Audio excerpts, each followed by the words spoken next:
Boom. Ladies and gentlemen, we are live. We are live and back at it again, folks. Welcome back to the Wrestling for Life Network as we bring you blood and guts here tonight. And I'm not talking about me and this guy.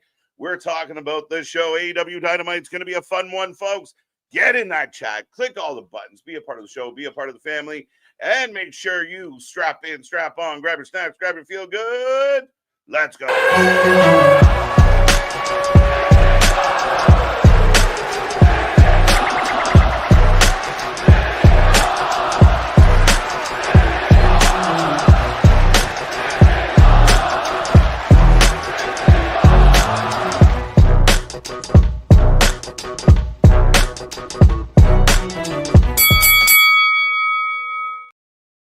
Ding, ding, ding. We are live and back at it again, folks. Like I said, we are the Wrestling for Life Network.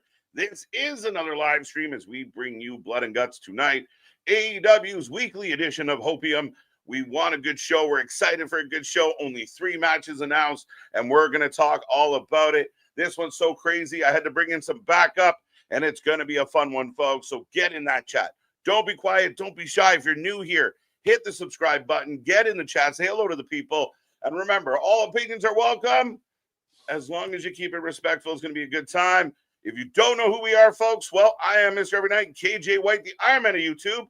That is Big Nick. Ladies and gentlemen, boys and girls, children of all ages, the Wrestling for Life Network proudly brings you its tag stream champions of the world, the Every Night Delight, KJ White. I am Big Nick. And yes, my guy, it's going to be chaos, carnage, calamities in the streets.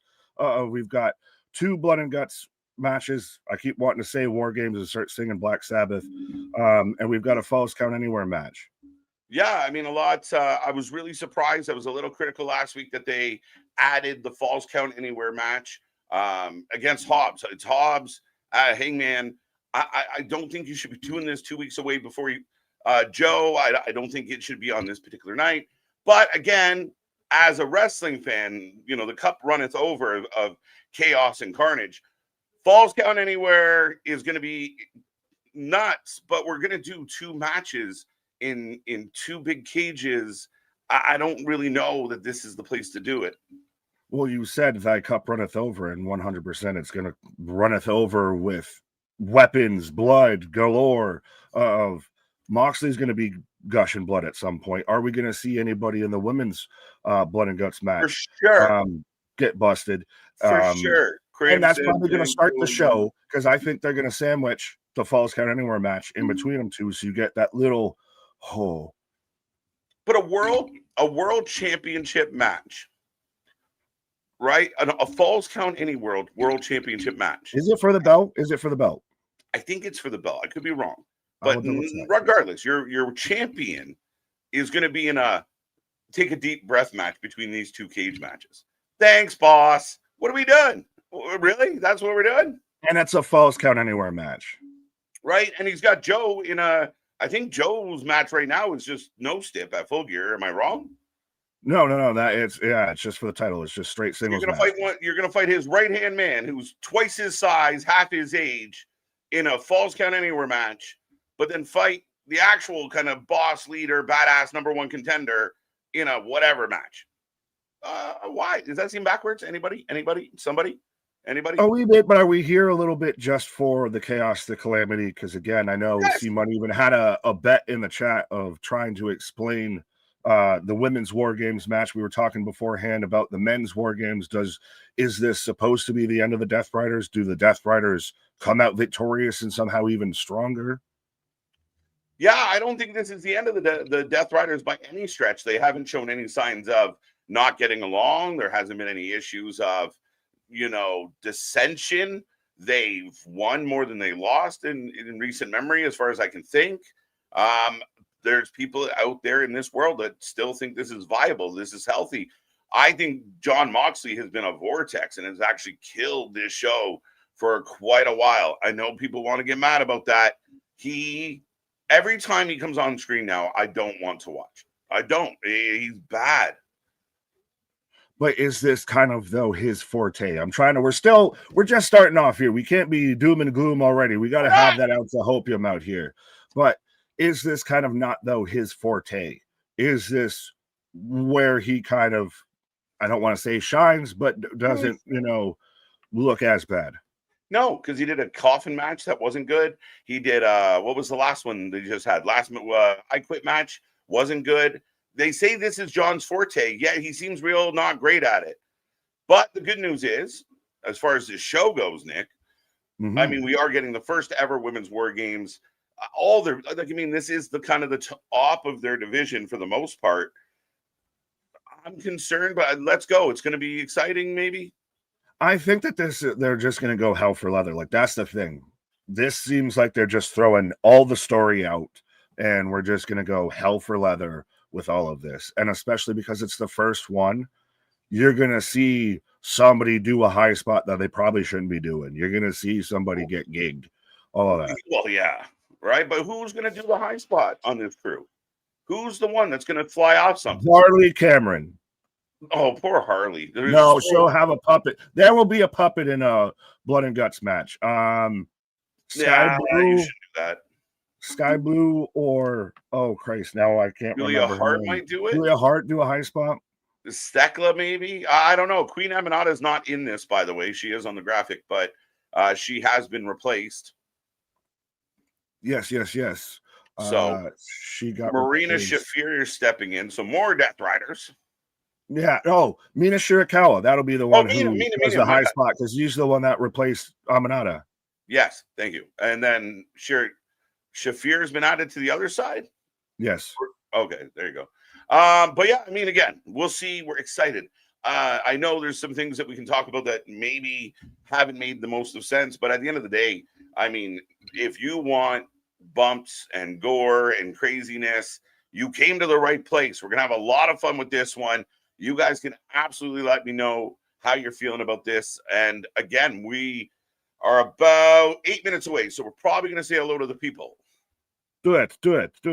All right, folks. Remember, get in that chat. Top 3 from last night. Spaz, Richard, Paul, C. The more you chat, more points you get.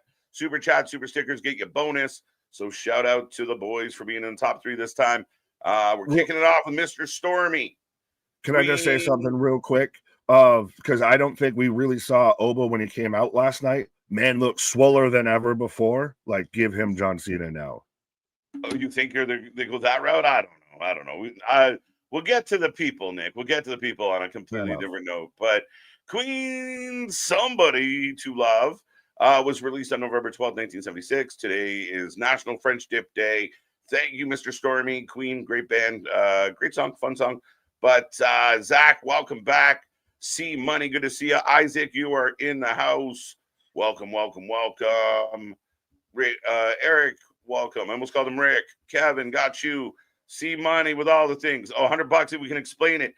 Yeah, basically, did you want to take a swing at it? You thought you had something.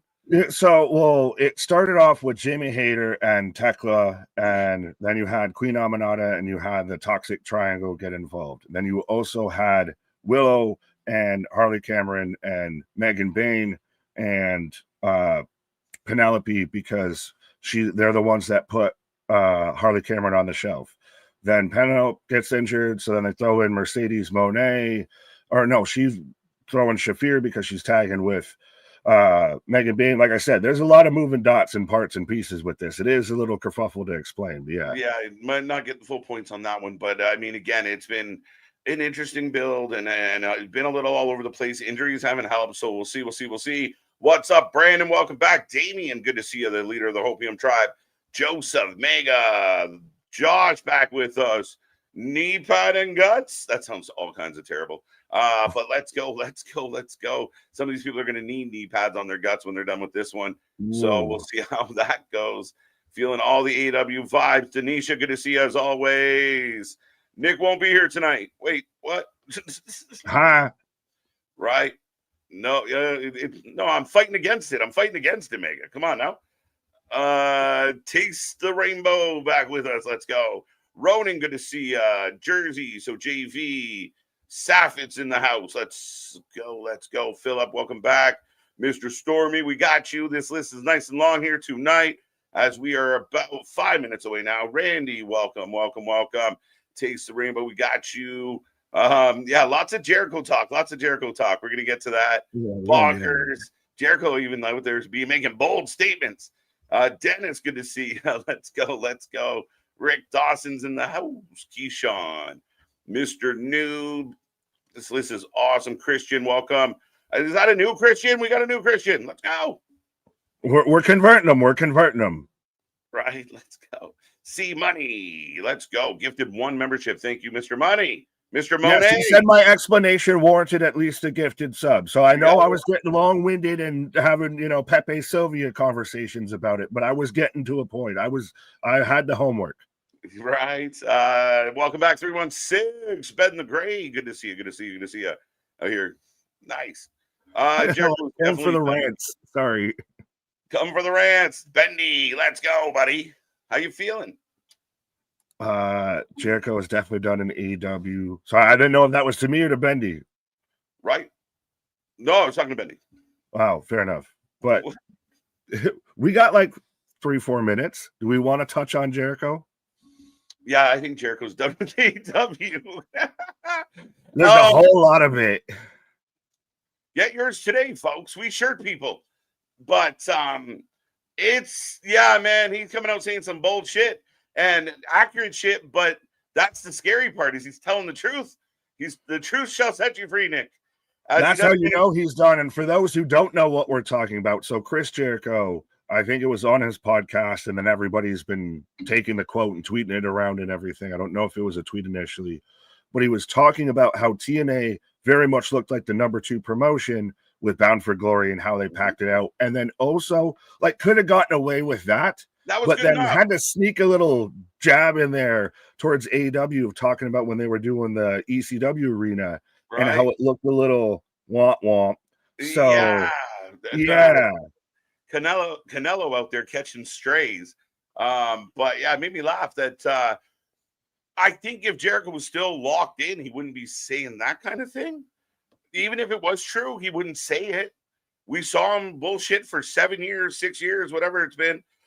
Well, so, man, listen, I'm torn on all. Is that worse than Dave saying it? It is worse because he was like, now when the fans turn on Jericho, it's going to be super hypocritical. It's going to be yeah, for sure. Like, Jericho takes so many bullets out of the guns of the sickos because he was one of them.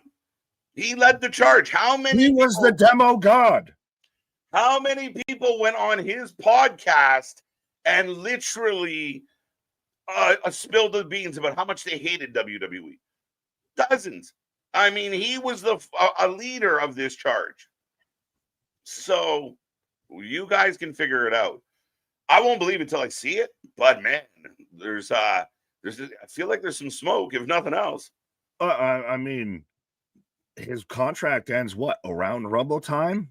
I mean, Jericho seems like the type of guy that we have no problem taking some Saudi money. So, can Fozzy have a residency in Saudi Arabia?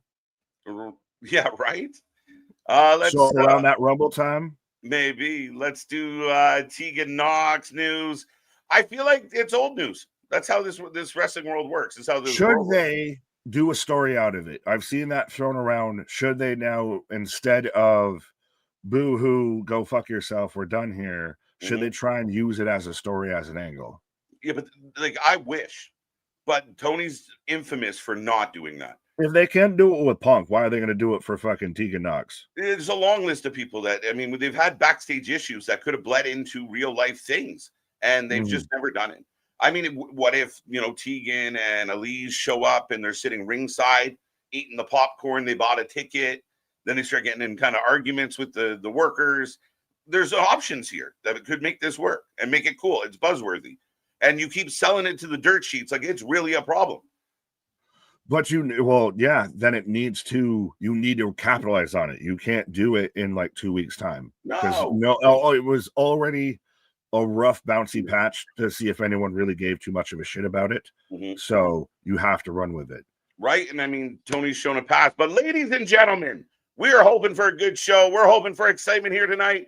And we are about to go live. Nick and I are going to try and sync up as I'm getting the pyro already. I have HBO Max. Okay. All the pyro. The cage above. 2 rings. Why? I'll let you know when I get them. What? Why not just do 2? Why not do Blood and Guts at Full Gear? Would that not have made Full Gear a little more exciting? Yeah. As now I got the pyro popping off in Greensboro, When North you get the cage, Carolina. like when they show the ring. Yeah, well, they show the double ring in the cage. Now they're showing the crowd. Guys in the front row. Back to the ring. A referee in the crowd. Now a referee in the crowd. Blood and Guts hat. Yes. Perfect. Don't touch a thing. Hands up in the air. We're synced up, folks. All right, ladies and gentlemen, the show is about to set off and go. What do they open the show with? Do they open with the men's main event, the women? Do you have to bookend it with the Blood and Guts, or could you literally? Are you going to go back to back? Man, that's insane to think that they would do back to back. So that's why I'm saying you have to do, up next, the women's Blood and Guts. Okay, so they're starting with the women's, then with the men's, because do we get a surprise at all tonight, though? We could. Maybe Britt comes back tonight. Ooh, does Britt come back? Does MJF come back? Does a Killer Cross, the Karrion Kross show up? Right. Has zero issue with Saudi money. People got to let that Saudi money shit go, because both companies be doing it. And I don't want to hear shit from nobody about it. Let it go. Again, well, Tony's out there wanting to go see Paris, go see France. Listen, at the end of the day, man, when everyone's country is perfect and doing the right things, then we'll criticize other countries. Geopolitics with KJ White. just simple life lessons. Shut the fuck up. Deep Thoughts by Jack Handy, as we've got the double cage lowering. 2 participants enter the cage. So it's a War Games. If you don't know, every few minutes, nothing set in stone. Blood and Gut match officially starts when everyone's in the cage. The winning team is determined by making any opponent submit or surrender.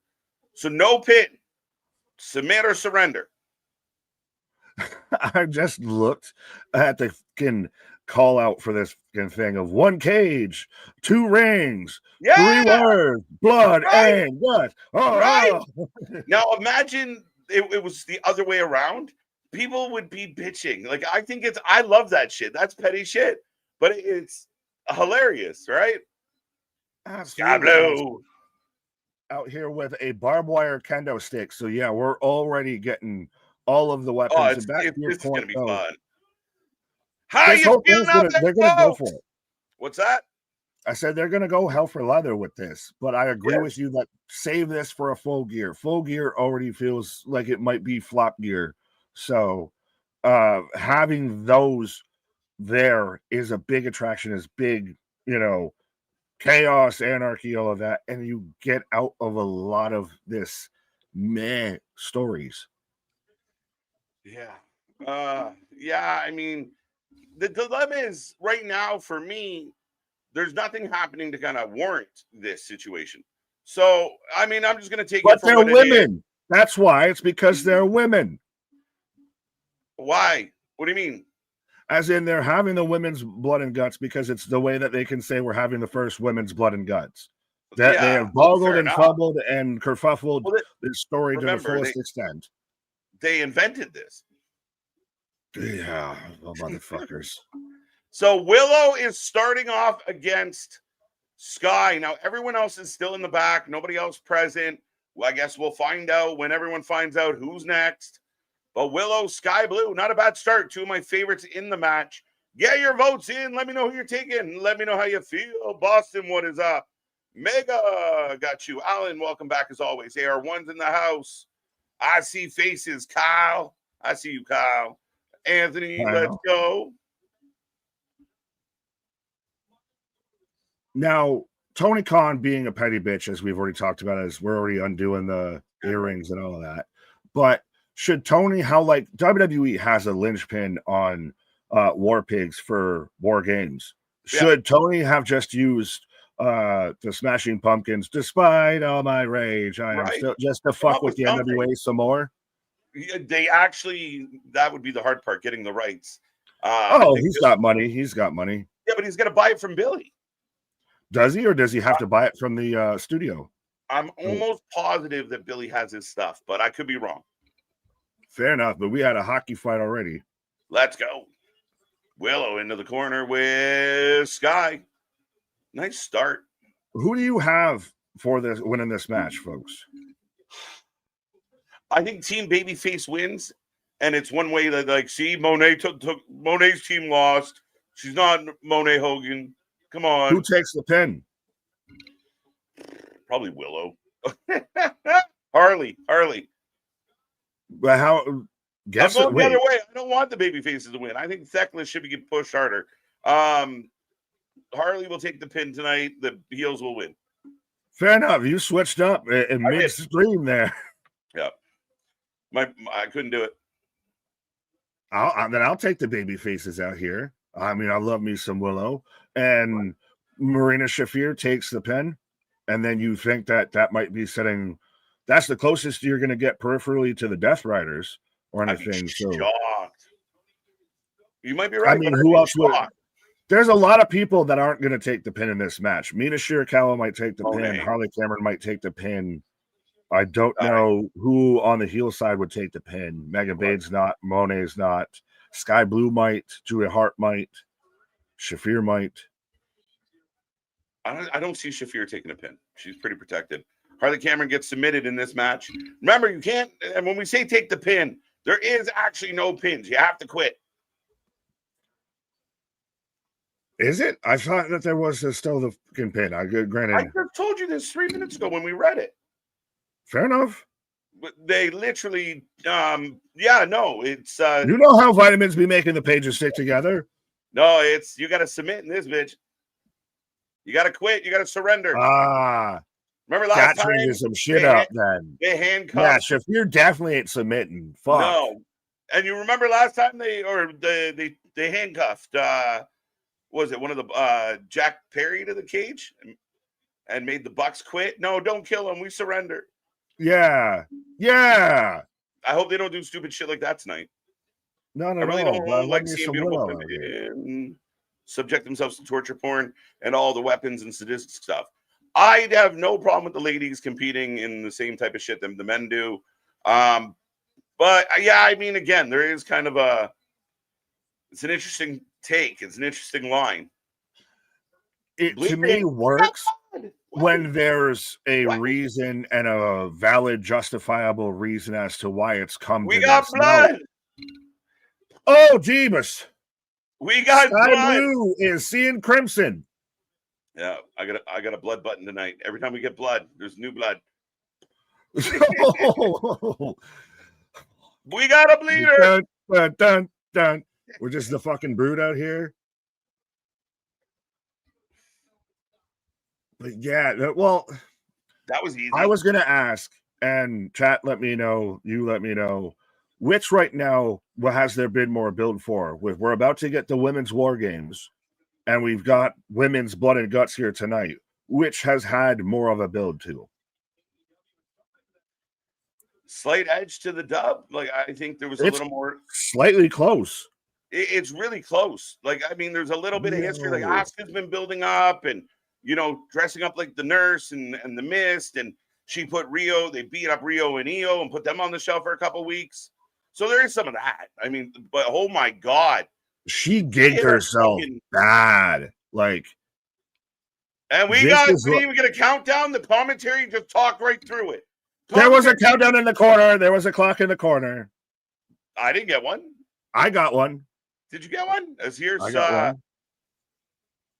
Julia Hart's out here. Julia Hart. Yeah, Sky Blue getting color that much this early in the match is kind of concerning.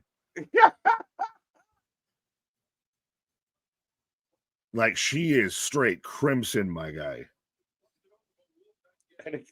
Oh, we're trying to get the guard off here. She is fucking painted. This goes back to, what was it? The bunny. Remember when they were having all the hardcore matches with the women and everything, and the bunny's just crimson, or like Britt Baker's, match with Thunder Rosa. Right. Somewhere in the world, Jim Cornette is cringing at all of this. Do you think he's actually watching this? No, watching a full War Games match? He's getting ready for bed. He's old. Fair enough. Oh, we're getting the Now you can't do old school and grab the cage to help you. That's cheating. As Julia checking on Sky, who's leaking. And she went and wait, why did they do that? And look. They're searching for something in the turnbuckles. Why did she go get her friend to do that? And they can't find what they're looking for. Like, this is getting bad. This is getting bad fast. Bad. I said this shit was going to be a mess. Look, we're just getting started.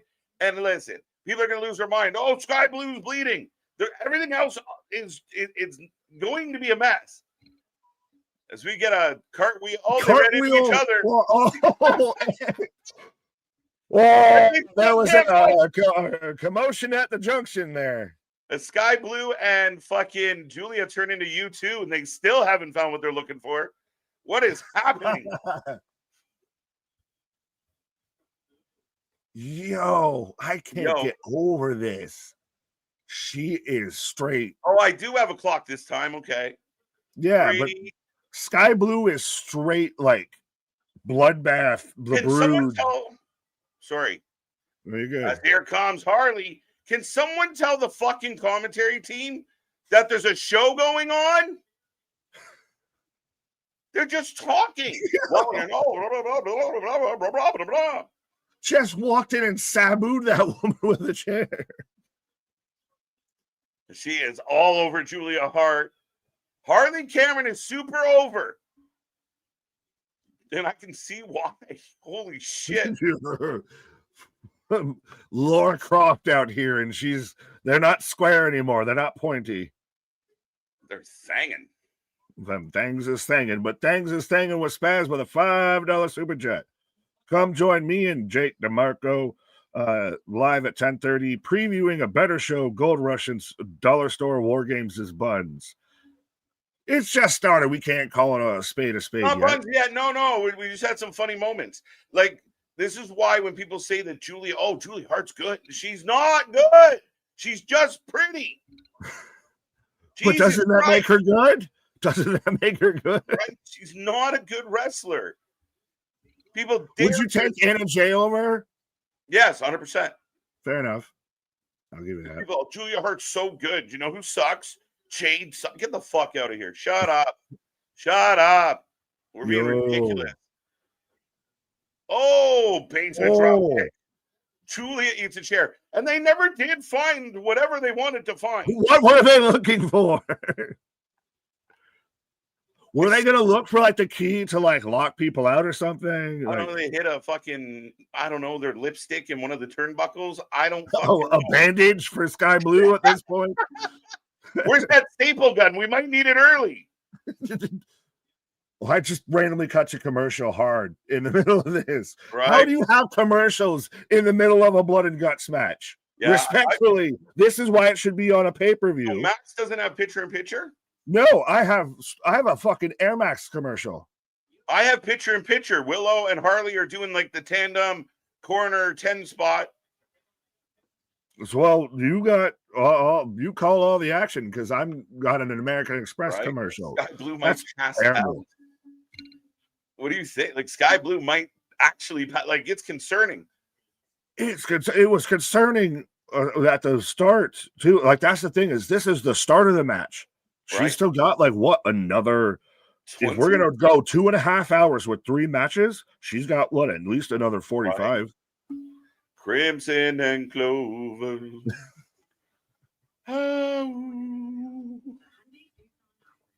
But yeah, right now Harley and Willow are in control. Commentary been quiet, but the last 2 entrances in a row, you have a 10-second clock counting it down or whatever it is, and Tony's literally like, well, the match can't be won until everybody's in the ring and blah, blah. Dude, someone's coming. Shut up. Talk about that. Well, they've got to explain the rules, but yeah, they should be explaining the reason why this is a thing that's happening. Right. Now, I honestly hope to God that everybody leaves this match unscathed or able to actually still wrestle at full gear, because there's a lot of people in matches, in prominent matches for Full Gear that are in these matches tonight that historically right, end up with somebody injured out of them. Yeah.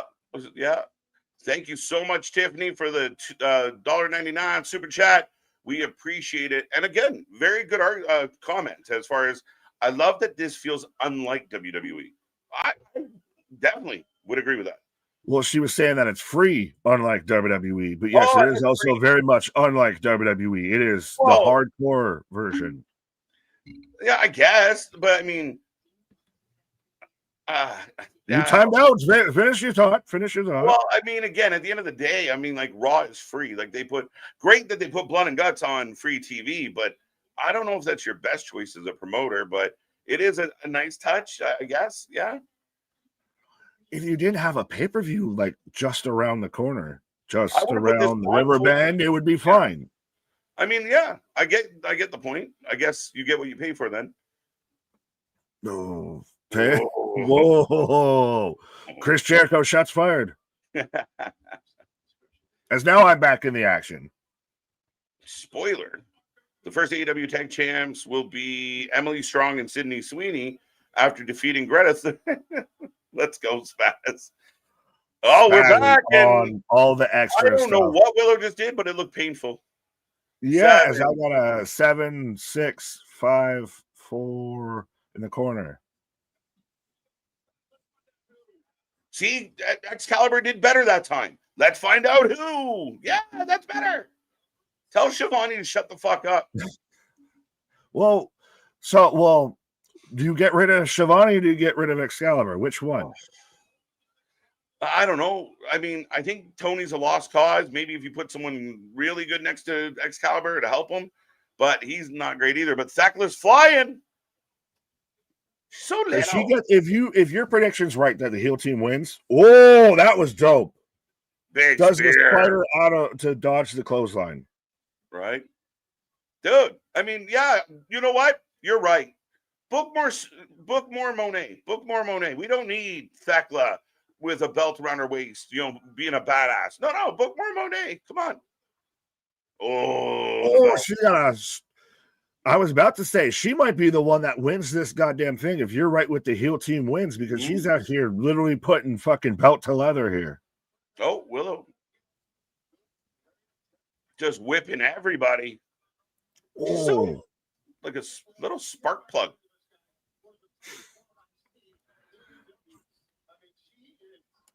Are they all in cosplay? I think they're all a little in Halloween-y costumes, but it's also still... You always get that with like the war game stuff. If you even go back to like WCW with Fall Brawl, you had Team Hogan. That's all in camo and everything. I will say that like I feel like AEW dug into kind of the the cosplay, comic book kind of vibe, but more than anything. Partner with DC. Yeah, no shit. Oh, Hater in the house. Hater in her muscles. Well, and she's out here very much as Jessie from Toy Story. What did she have? Yeah, so they are very much. There's costumes. This is their water balloon. What was that? Yeah, why is it leaking? What was it? She hit her with a bag of water? No, I think it's a bag of thumbtacks, but the fucking thumbtacks slid out the bag. As now everybody gets a kendo. Oh, Sky Blue might have. Yeah, it is thumbtack. I swear, I think, because you can kind of see them halfway scattered and smattered. Sky Blue almost pulled a Charlotte there. She may have, but she is taking a whooping. Big kick to Hater. Hater. Bring in Mike today. Bring in Mike today. Come on now. Oh, we're definitely not doing that. We're not bringing in no Styles. Joey Styles. You tell everyone to go fuck off. Yeah. See, they're thumbtacks. They're just literally egg burst when she used it. Yeah. Thakla rolls through from the top. It's fun. Is that what happened with Tony when he booked this match? His bag burst. Let's go. Let's get this up to triple. Yeah, the bag just burst. You like your balloon. Ooh. But we're almost at triple digits. Be a friend, tell a friend. Let's jack the chat. Let's go. Absolutely. Restaurants, it feels like the commentary is talking to each other and not paying attention to the match. Yes, every fucking week. But during a match like this, it's really noticeable. You have some obvious cues. Oh, a wee bit. I mean, it is a bit of chaos, and normally you're having... When you have a countdown and they just talk through it, they're dumb. Touche. Now, normally by now you're having... With Penelope still out here in the fucking sling. Right? The one-winged angel. Yeah. Good God, Megan Bain. She, again, just a game changer. Another woman. Yeah, you know what? She's Jade 2.0. She's Jade Cargill 2.0. And you could do the exact same fucking thing.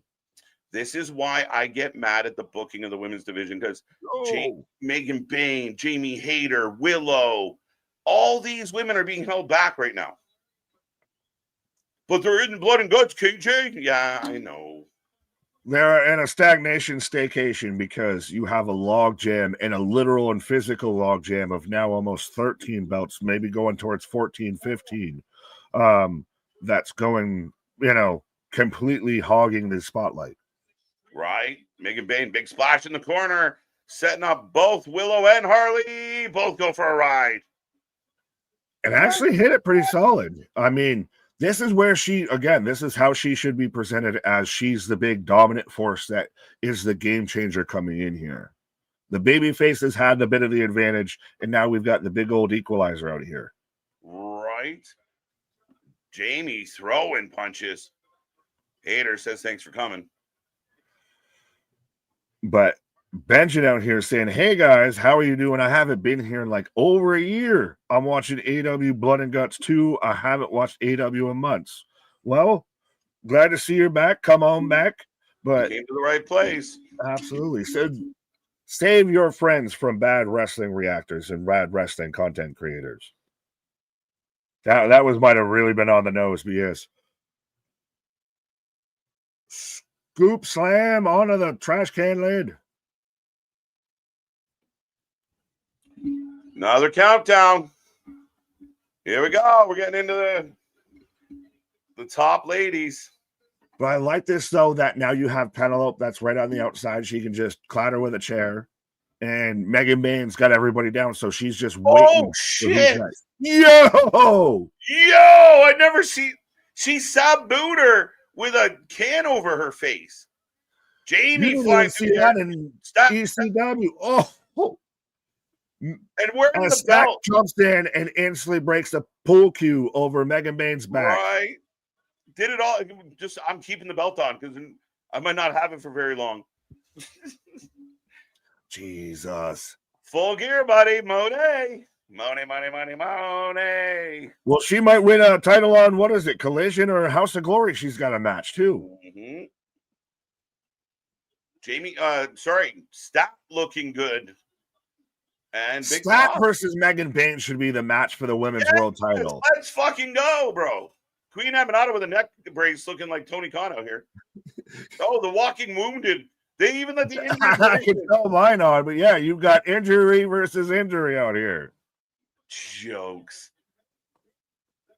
This commentary is fucking terrible, but it doesn't matter. Oh, wait a minute. Oh, we got our wires crossed. But did we? Because I think Sky Blue spit on her own blood and missed what she was supposed to do. Yeah. So they tried to do the push spot. It missed. And then yeah, like I said, she spit on her own blood. Slid in the first. Stop, Megan. This is the match, bro. Look, you have it right here. Tony, it's right before your very eyes. You have the money matches in your roster, and no, just keep booking Monet. And people think, people just hate her. Blah, blah, blah. No, this is why. I literally went to, they put fucking Megan Bain and Chris Statler going in the corner, and I cut to commercial. I'm getting a Whopper commercial and picture-in-picture. Fair enough. I have an Adobe Studio ad. That's so Tony, this is again why we've said you don't do this type of shit on free TV. I know people were saying, so glad it's on free TV instead of, like WWE, this, that, and the third. That's cool. You want to do the Falls Count Anywhere match on free TV? That's cool. Don't do fucking basically war games, because I'm tired of calling it blood and guts, because war games rolls off the tongue better. But stop doing big matches like this to where there's no true pause or anything like that during the match. That just cuts the fucking commercial. Yeah, like I'm watching on HBO Max. I assume anybody that's watching on TBS or TNT or anything like that is getting commercials likewise. HBO Max, shouldn't it be like Netflix where you don't get commercials? You would fucking think, since you pay for it, but yeah, like we get like the promo spots, but we don't officially get commercials. I get full commercials and don't even get a countdown as to when the commercial is going to end. But wait, aren't there 500,000 people watching with me along on HBO Max that, you know, the president of Warner Media even says it's not David Zaslav or whatever his name is, it's not sports isn't making a significant impact on Max. Right. Bane and Hater. No, that's Bane and Stat have just fallen down. It's I guess when we come out of commercial, we'll get Monet and Tony. You would assume so now. Ooh, down goes Stat. Big clothesline by Bane. Spaz with a $2 super chat. Toothpaste is just bone soap and elbows taste funny. All right, Spaz, put the pipe down, sir. Step away from the good. Yeah. You might have gotten too high. Who's more bloody, Nick Shirt or Sky Bloody? Sky's beating you, bro. Fair enough. I mean, mine's at least dried up. Right, no shit. Theater Absurd, saying Sky Bloody. I hope Mercedes gets a good look at every woman she's holding back in the ring. Oh, Chris Jericho, was that you? Wait, you get a star, sir. That's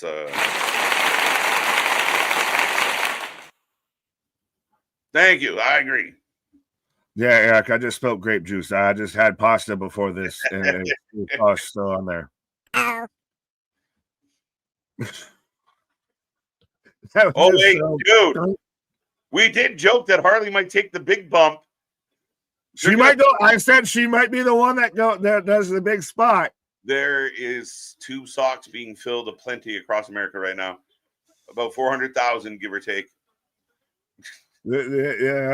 Crossbody. Due to commercial, I'm not even sure why Harley's hurt in the corner. Like everyone's down, but we were in commercial, so we don't really know why. Oh. Why? Well, no, she just did the dive in crossbody that I just saw. Oh, here we go. Oh, that was Mercedes. Yes, bring the average down.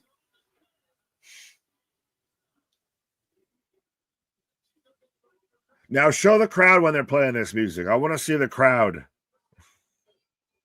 Because I don't think anyone's going along with this shit. Oh, it's so bad.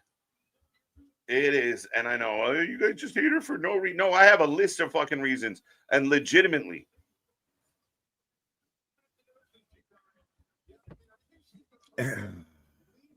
And I want to say this, and I love the guy. Bryan Danielson on commentary is awful. It is terrible. I have the luxury, I guess, if I don't have it loud enough or I'm talking so much that I can't really hear them. So I'm just my own running commentary on this match. Right? He is so bad. It's like listening to a fanboy watch the show. See, I normally like Danielson on commentary, though. I've liked him on commentary. Danielson, he's just boring. A wet fucking noodle. No, well, they were the last pay-per-view that they just had and everything. Russell Palooza, who was out there losing his goddamn gourd for Hangman and Kyle Fletcher. Oh, Mercedes was about to take a big move, but no way. DDT. We know how we go around here. What a maneuver. Moné's going to actually take any bumps in this match? Right. Tony Schiavone just hit us with great maneuver.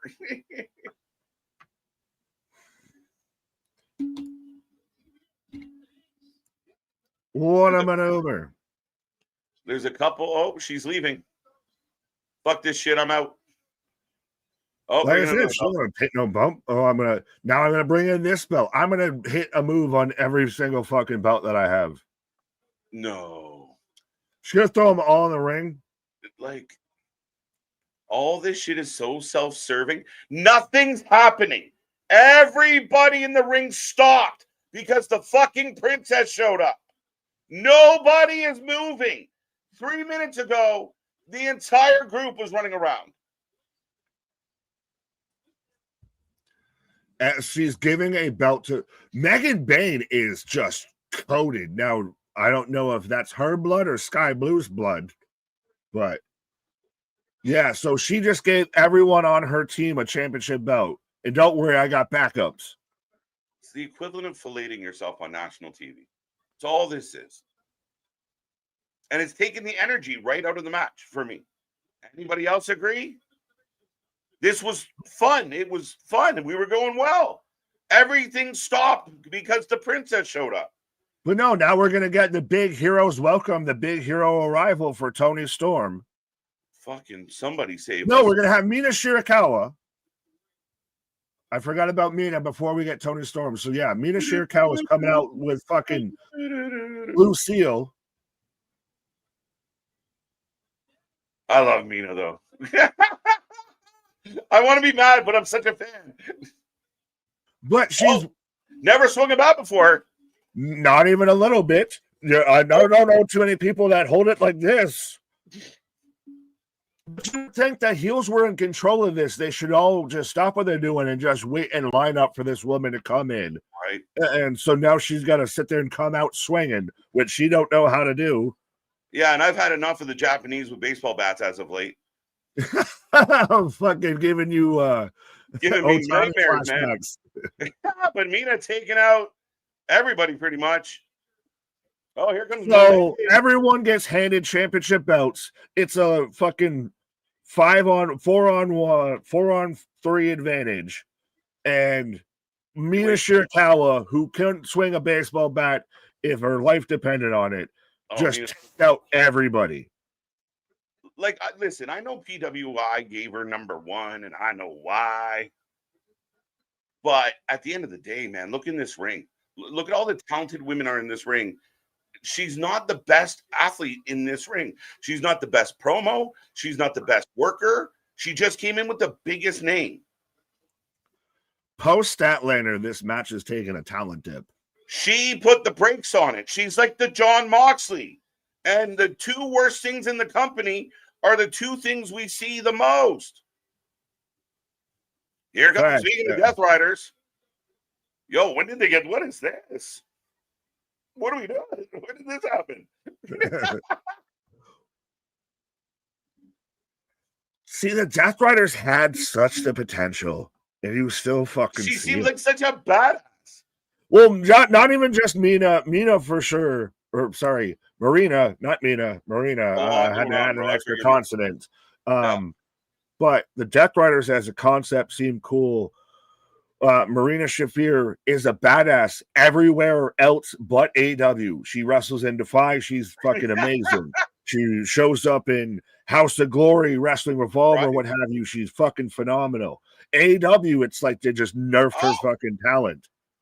She just dragged Stat out. By the way, I didn't even notice, but Nick, we got another one. I didn't notice, but Stat, we got Stat is busted up in as well. Well, and I don't, again, Megan Bain is bloody, but I don't know if it's her blood or not. No. Oh, no, she's going to get, is she going to get flipped over? Is it going to be one of those of he who sets it up or she who sets it up must go through it? You know AEW doesn't play by the rules. They're just raking at each other's face. And Stat drops. Oh. Who falls like that, though? Who naturally falls the fuck like that? I feel like Jack Nicholson in The Departed. She fell funny, didn't she? Oh, that's rude. She threw her socks at her and then flipped her the bird.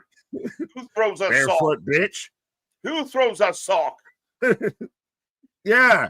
Tony Storm didn't teach me to dodge a sock. She taught me how to dodge a shoe. Judo throw. Judo throw. See, that's the thing is Marina Shafir is Is Ronda Rousey with the wrestling skill, but none of the talent, none of the personality. We finally get Tony Storm and Hayter. This would be the end of this match, though. Everybody's in officially, so official. The match beyond officially starts now. Right? Oh my God, we got Joker Tony, Cesar Romero. Is that you? Team God, I like it. The woman that has seemed to have gone unhinged. When? Like recently? Is this just Joker Sting, though? A little bit. I'm just waiting for the crow to show up and everything. Ding, ding, ding. It's official, folks. And she's hitting everybody with the brass pearls. Right? 62% went Team Storm. Marina Shafir just no-sold it. Of course. She's been trained by Moxley. She's Eastern European. She no-sells.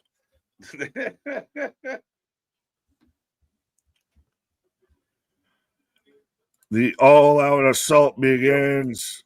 If this was your first ever, like if you were just tuning into AEW for the first time, you would think that Shafir is like the biggest badass in the entire company. She is their Ronda Rousey. Yeah, like she's kicking ass. She looked good. Like, I know she had that promo in Buffalo that didn't go so well, but things generally don't. Fuck you. Corey, I have a question. What championship belt is that you have as your avatar picture? But what's up, chat? If the women are bleeding to start the show, what do we have to look forward to? All the stuff that you should have done in St. Louis. They're going to make up for it, Nick. Jesus H. Christ. Look at Sky Blue. I'm feeling a little woozy. You heard of The Walking Dead? I'm feeling a little woozy here. Mr. Stark, I don't feel so good. Mr. Khan, I don't feel so good. Oh, we're going to get the Yama pit fight and shit. We're going to get the broken glass. And she's there. Shoot the glass.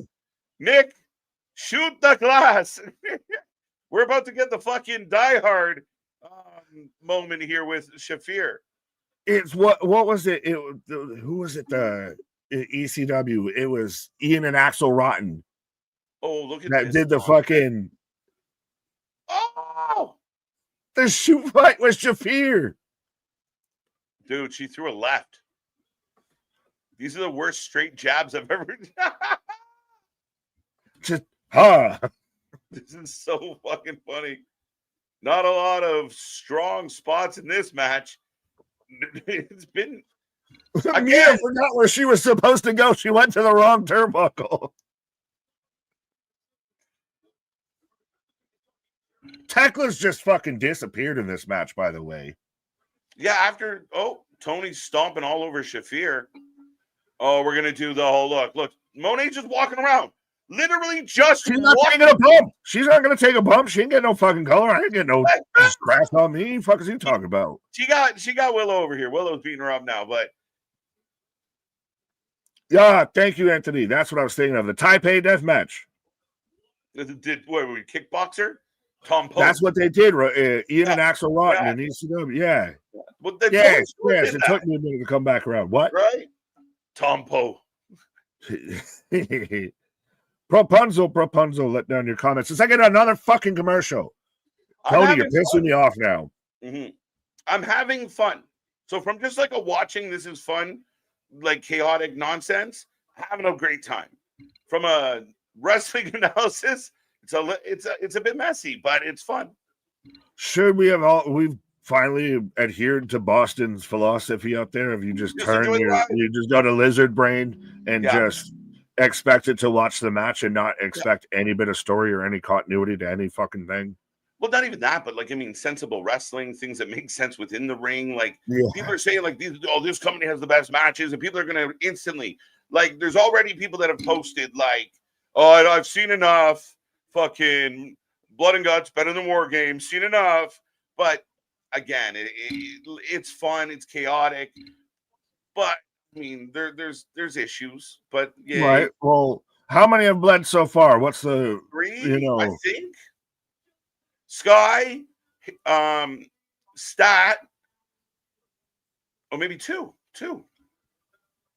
Sky stat. Well, Megan Bain had the smatter. I don't know if it's hers or not. Did they Shafir kill hasn't gotten Tekla? busted open yet. Yeah, no, I don't think anybody else has. You might be right. So 2, not 3. Fair enough. But Kyle, 40 minutes in, the match officially starts. Where are my meds? Yeah, we are 40 minutes in. Deep. That's why they only advertised 3 matches, though. That's the thing. Is I'm fine if they're. Think about it. If you have think to this let it is go. long, the men's is going to go probably a half hour longer. Right? The women are getting really tired. You can tell. Yeah, I would imagine. I mean, Sky Blue's been leaking a pint of fucking blood for 25 minutes now. 30 minutes. I told you this is what I got concerned with. Of that, that started at the beginning of the match. She's going to need a fucking Red Cross sooner rather than later with this. But Kyle, I see you. Arizo, it's commercial time. What up? As I see 114 people kicking with us. Let's see if we can do 120. Let's see if we can crack that 200 number. Let's go, people. And if you are new here, we watch more live wrestling than anybody else out there. And we cover it more. What would you say? At a higher level, more fun, more open. What are we? I just always go with often imitated, never replicated, never duplicated. Our shit is real. Our shit is raw. Our shit is authentic. When you're talking about that wrestling, you put that for life with it.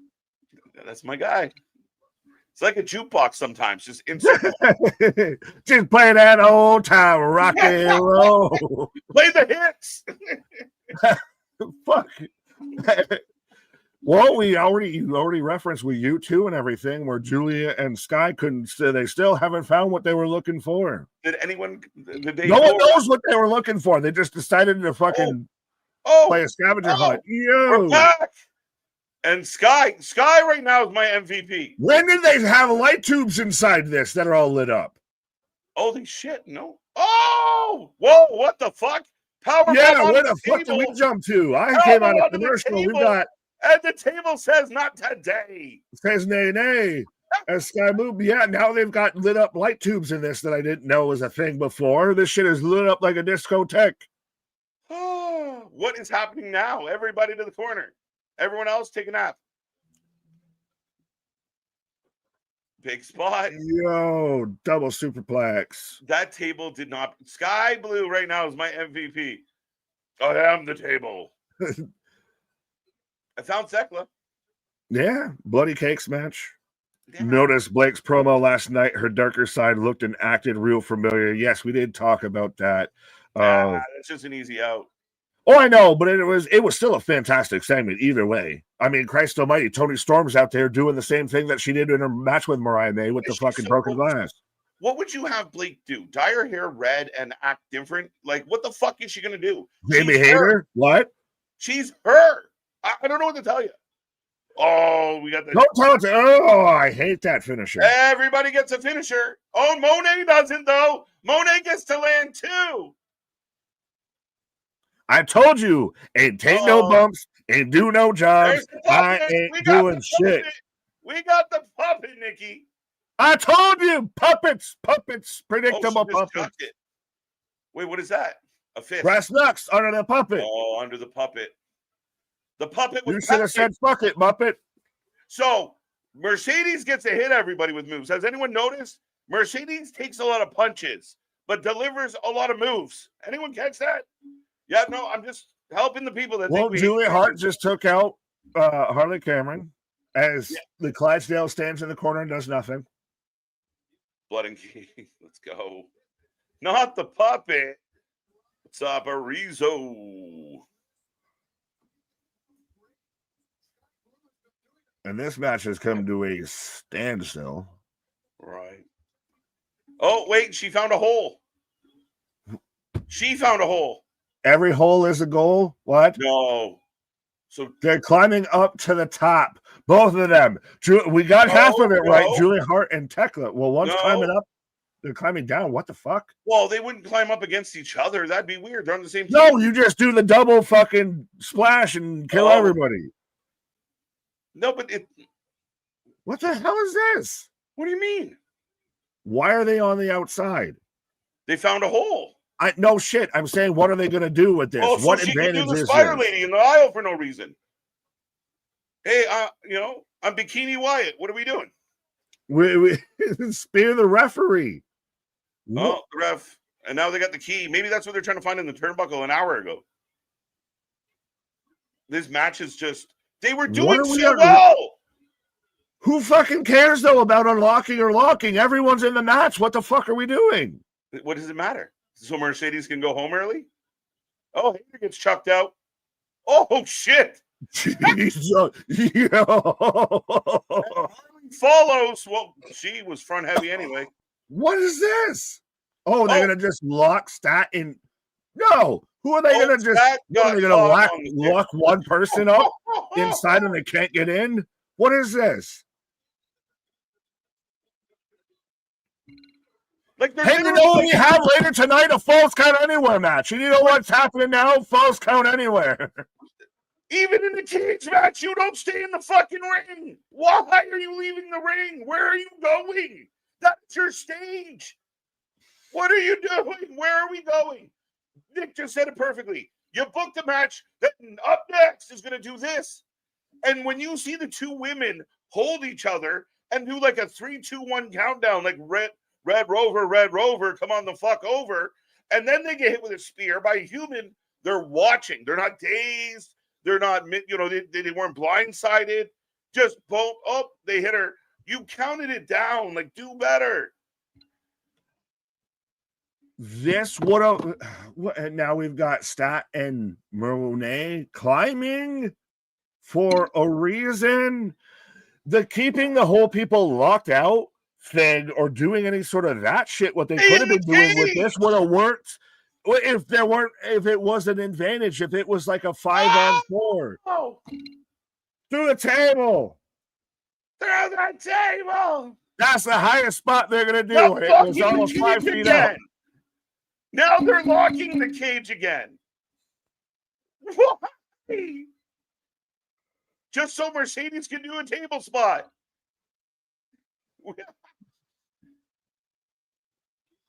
All of that was so she could take a mid-ass backdrop from all of 5 feet up.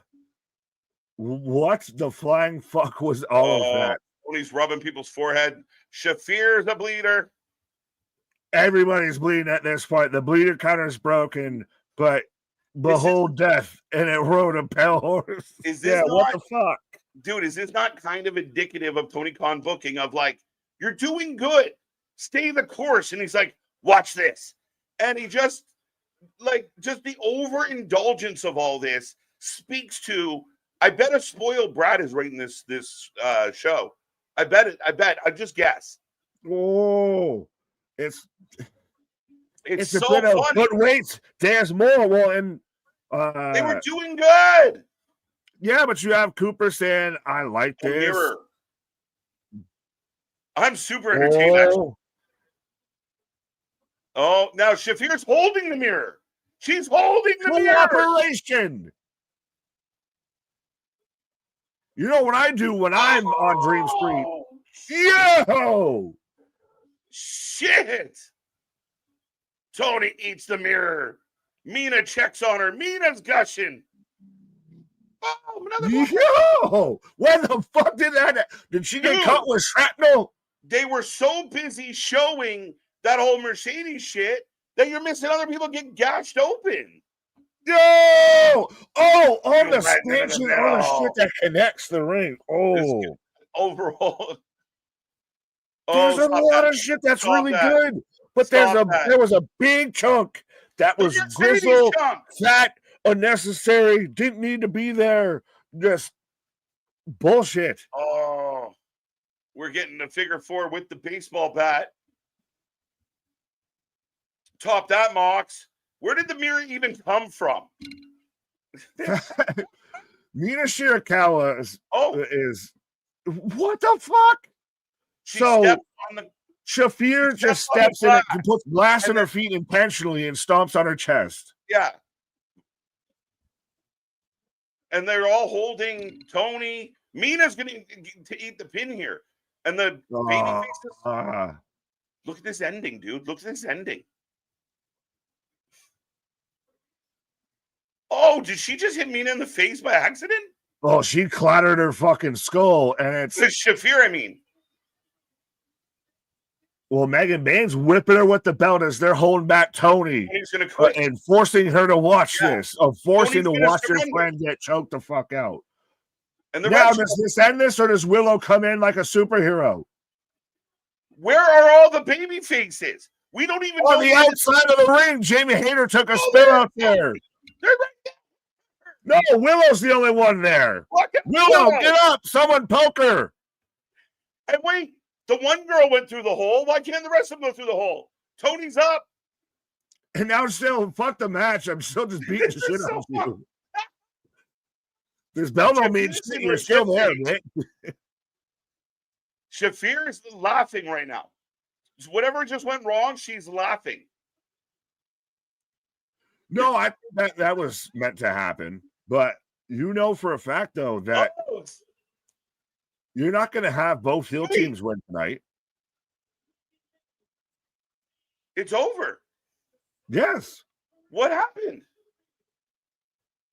Mina quit. That's what I thought. I'm pretty sure that they announced, they rung the bell and everything. That's what I was saying. If Tony, after everything, turned around and just started hitting her and fuck the end of this match, I'll still kick your ass. But Mina didn't say anything, did she? I think she gave up, or did Tony give up on her behalf? But then they kept fighting. Somebody gave up. Look, they're still fighting. Yeah, but no, I think that's selling the whole angle of you're still in front of me. I don't care about this fucking bell. I'm still pissed at you. I'm going to kick your ass. Listen, I'm sorry. I didn't hear anybody quit. I didn't see a big I heard the bell ring, so I figured something happened. Flat as fuck of a finish. This went from entertained to cringe real fast. I'm with Bendy here. I enjoyed it. It was good. It was fun. It was chaotic. The last 10 minutes was stupid. Just the second they got out of the ring, it was bad. And the finish, you guys give the ref a mic in an I Quit match. Oh, then you're getting into the last I Quit match that you just did with Moxley and Darby. That was shit as well. But I'm saying this match went trash the second they climbed out of those holes and went outside of the ring. You asked where all the baby faces were. Jamie Hayter was on the outside because she took a fucking fumble. I guess Jamie wouldn't fit through the hole that the other one fit through, so that's fair. And then Statlander hit the bump through the table, which that was the one bump Mercedes Moné took in that whole match. Just saying. This is where you like people that get defensive and want to defend AEW. I get it. That was fun. You're right. It is fun, but it's just not knowing when to hit the brakes, not knowing when to dial back, not knowing when to calm it down. And again, a great match as far as chaos, but you're about to do a Falls Count Anywhere match. Keep that shit in the ring. Keep that shit in the ring. They had so much that was going for it. And they just decided to either, is it that they diverted or just did too much, or a combination of both? Because it just went sideways real fast. Like, they were enjoyable. We were out here saying, I know it's kind of shit booking and it's kind of all over the place and everything and chaos, but I love it and I enjoy it. And then they got outside the ring and unlocked the cage, to then lock the cage, to spear the referee, to not do a whole lot of fucking anything with all of that. And that's when it really kind of jumped the shark at that point. Yeah, it just went too far. It went too far in the wrong direction. It was unnecessary. And it's like these grandiose things, but basically you stopped the entire match so Mercedes could do a table spot. You could have done the table spot in the ring, first off, high. But beyond that, to me, Mercedes was an absolute speed bump in what was a really good match. Oh, yeah, it slowed down a lot of that. And I love, though, MDB, and you brought this up and kind of are the biggest flag bearer for that, of how the ring is your stage. Yeah. Stop walking off the stage to keep going. Yeah. Yeah, like it's cool every once in a while when fucking the guitarist walks off the stage or the lead singer comes into the crowd and does a verse. That's cool. But when you constantly leave, if 80% of the concert is not on stage, a lot of us aren't seeing what the fuck's going on. And it was unnecessary to me. Like, to get out of the cage to throw a spear and then do that table spot, all shit that could have been done. You have 2 rings and you had to do stuff in the narrow aisleway where wrestlers are rolling down the stairs and hitting their heads on shit. Like, to me, it doesn't make sense. But the match, again, Tony's got it, but it's like a spoiled kid. I want it all. I want it all. I need it all. The Veruca saw of professional wrestling. Well, and now we figured out too what they were looking for in all of those turnbuckles. Like, we forgave that spot. I've completely forgot about it and moved on from that. But the outside the ring stuff, I can't forgive you for that because that was unnecessary. But Kid Rivos with a $5 super chat. Didn't they do the surrender to save a friend last year with the Bucks and Jungle Boy? Not just last year. Yes. No, almost like Jared. It was the same thing with Jared. Hangman's done it before. Well, MJF throwing Jericho off the cage. Surrender or I'll throw him off. We surrender and threw him off anyway. Right. It's the lack of originality in this group. It's obvious. However, if you're just showing up to watch, holy fuck, these chicks were bleeding and they hit each other with shit, and there was a mirror and there was a lady with bare feet and glass like fucking Bruce Willis, then you're highly sports entertained, and this was perfect. That's what I think. Well, and there was a point to where I think we were both still sports entertained, and then they jumped the shark of suspension of disbelief. I can believe, and props on Sky Blue of being a goddamn gusher throughout all of that. But I can suspend my disbelief of abort attacks and barbed wire baseball bats and everything, and looking through turnbuckles and not finding nothing. I'll forgive you. Fuck it. We'll move on. The second you start getting outside of the ring, and all right, that might be a bridge. Oh, wait. Oh, come on. We got the Don Callis family fighting with the... Really, guys? Really? We're going to do this tonight. Because if we didn't have enough brawling and backstage fighting and weapons, you know what we need more of? Brawling and backstage fighting and weapons. I still wonder if we're going to end up to where we even actually get the match between Jurassic Express and Kenny versus the Bucks, to where the Bucks might get... Are the Bucks are with Okada again? Allegedly, well, it's been halfway teased and all of that because they did the BTE. I love when I have to watch a YouTube channel of a pro wrestler to still have fucking continuity storylines for pro wrestling. But yes, I digress. So the Bucks are back with the Callis family? They're being tempted. It is still, again, that little bit of, I know they're there, but it's still, it seems Kenny a little, are they, aren't they? Kenny Omega, a message, and you can join the Donatal family. No, that's not Decision time. Well, Kenny's going to be there, so they're not going to join. Kenny and the Bucks are going to save us from Don Callis. I'm going to go save myself a headache. Fair enough. You're going to go take some ibuprofen or something. Oh, there we are.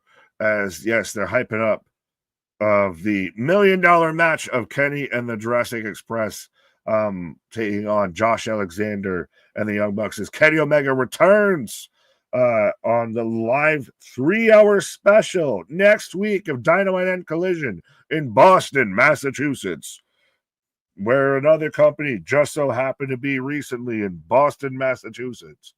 But yeah. I've seen enough ads for that show. I'm honestly halfway tempted. I've seen tickets going at like $22 a pop. But I have Hangman Adam Page out here right now. And so we're getting very much like I kind of figured they'd probably end up doing the Falls Count Anywhere match coming up next. And it's going to be interesting because they're still going to wrestle in the dual rings.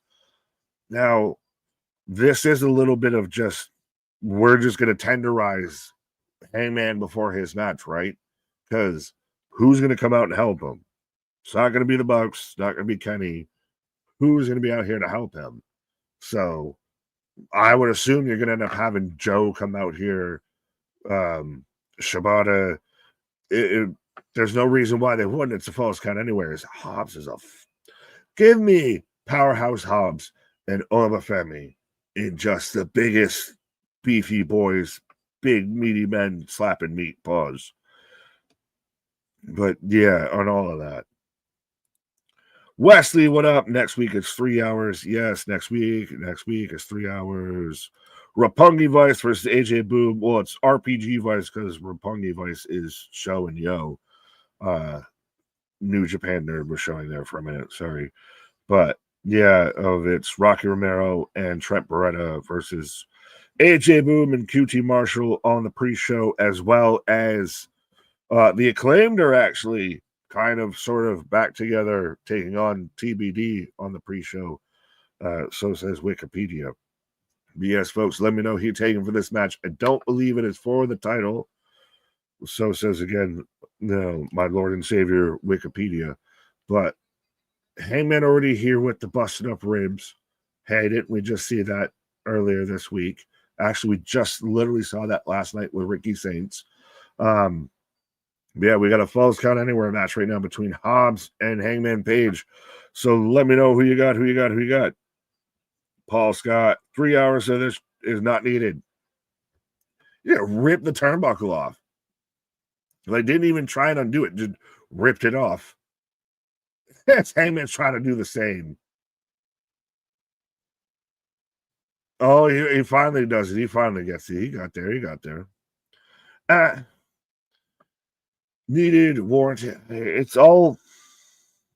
Are we honestly getting to the point? Serious question. As both men throwing shots. Let me know who you got for this match, folks.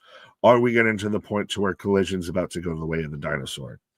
Are we getting closer and closer to that point to where, honestly, they might just make Dynamite 3 hours of is Collision worth the headache, the time jumps, the move arounds, the this and that's, the secondary tapings of is it just better for them to just do it? Keep treating it as a special thing, I guess, for a bit. I don't know if I'm not saying they need to go to a 3-hour show, but I think it seems like they might, because they've been doing an awful lot of Dynamites paired with Collisions. Like a lot. We've had a lot of Collisions on Thursdays. We've had a lot of Collisions moved around. So it's starting to look like it's going the way of the Dodo bird a little bit. As the voice beyond, let his voice be heard, I guess. As Hangman Page right now, using the dual ring advantage, I guess, of diving off all the turnbuckles. Why are the big wrestlers booked to lose so much to smaller wrestlers in AEW? Yes and no. On one hand, I wouldn't say Hangman's exactly a smaller wrestler. Well, he is compared to Hobbs because fucking pretty much everybody's a smaller wrestler compared to Hobbs. But as he tears off the bandage, but the size-wise and style-wise and everything, it does make sense. I get it's, one thing when, say, Action Andretti's beating Samoa Joe or something like that. But I don't think this is fully that. But again, I mean, you always have the Rey Mysterio complex that, sometimes the small guy wins. They will be used for later. Bring back Rampage, damn it. No, Rampage is gone. Dark is gone. Is that West Side Gun? You already got, yeah. After Dark, Before Dark, Shockwave never even was a failure to launch. I'm starting to honestly think that Collision, which was a show pretty much started because of CM Punk, might be going its way out of here. As, yeah, 100%. Correct me if I'm wrong. Is that not West Side Gun or a damn good impersonator right there in the front row? Just, I guess, sending a message to WWE, but Hobbs right now in control.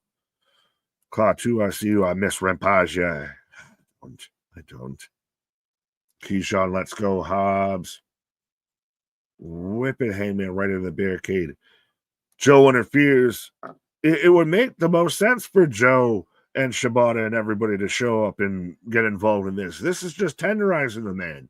It don't even respectfully really matter if Hobbs wins in the grand scheme of things. If I'm looking at this as pro wrestling's its own universe, as we all should, if I'm going kayfabe sense, I'm just softening this man up and beating him down. He's already coming in with busted ribs. My whole goal is, no matter if I fucking win or not, my whole goal is just to beat the shit out of him right now and just tenderize him up for my mans to beat him. Caught on the crossbody off the steps onto the apron.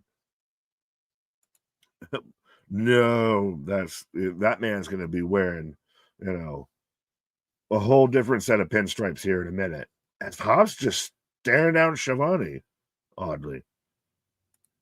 West, I got it. Thank you, Keyshawn. I thought I'd done seen it. Just announced AEW Daylight Savings Time. MDB was at the Hangman just getting dumped on the steel steps out there. MDB was at the first collision. Shout out, my God. Was the first collision in Chicago? I feel like it probably was because of CM Punk. As I got to commercial break right now. So, mea culpa to anyone that's out there that's not watching it with commercial breaks. But yeah, at least that makes sense to where you'd cut to a commercial there of give it some time instead of the middle of a War Games match. But I will remind everybody, we are the Wrestling for Life Network. We do this for anything and everything when it comes to pro wrestling. Back at it like a jackrabbit tomorrow, Thursday night TNA, Friday night SmackDown, and I believe on Sunday we got a sneaky members only stream. So make sure you become a member today. We got all the emojis, and yes, I do also have it up. We got the merch store as well. We got anything and everything for your pro wrestling needs, often imitated, never replicated. And again, save your friends from bad wrestling content creators, bad reactions, bad streamers out there. 100%. Go out there and spread the good gospel of wrestling. Save those people that need saving. I've heard Eddie Kingston is not doing any bookings anymore after March, April next year. Yes, I did hear this of Eddie's more dialing it in and more focused on, I guess, what AEW bookings he does get, Ring of Honor, more.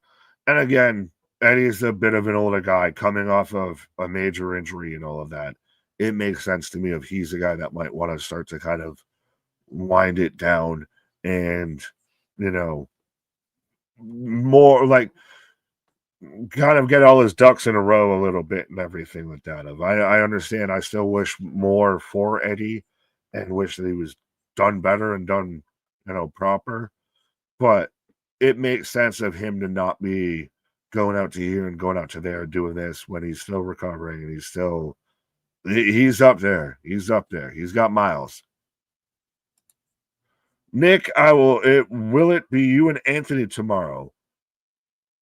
Kyle, I think that's Kyle because of Cabral and all that.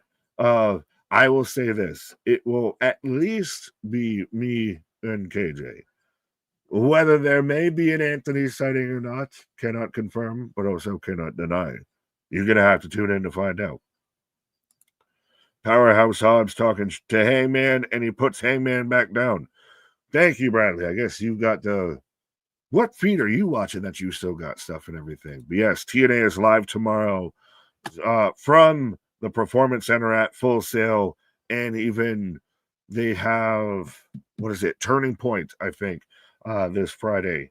That is also going to be from Full Sail, which I don't think they've really announced anything so far as a match that's actually going to happen on that card. So we'll see. I think we'll get a lot of go home shit on Thursday.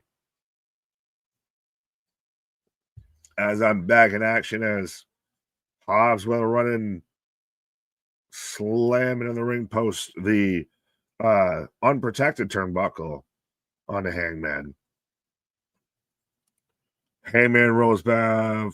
Bradley, got you. Friday is Turning Point. I know things. It's almost like I do this semi-professionally and everything. I know things. Sometimes the pages work out.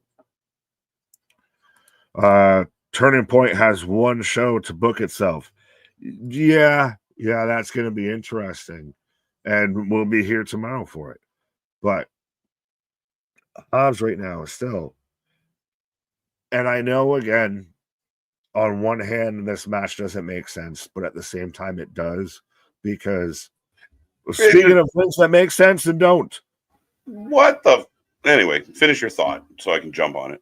Fair enough. Well, put me on the right side here, but I'm saying that to me, if I'm Hobbs and I'm doing a solid for my homie, I'm just beating the shit out of this man. It don't matter if I fucking win or lose. Like, I understand as far as the booking sense wise, but if we're already here, to Hobbs, I'm just gonna beat the shit out of you. It don't matter if I win or lose. Well, and I'm softening you up for my homie.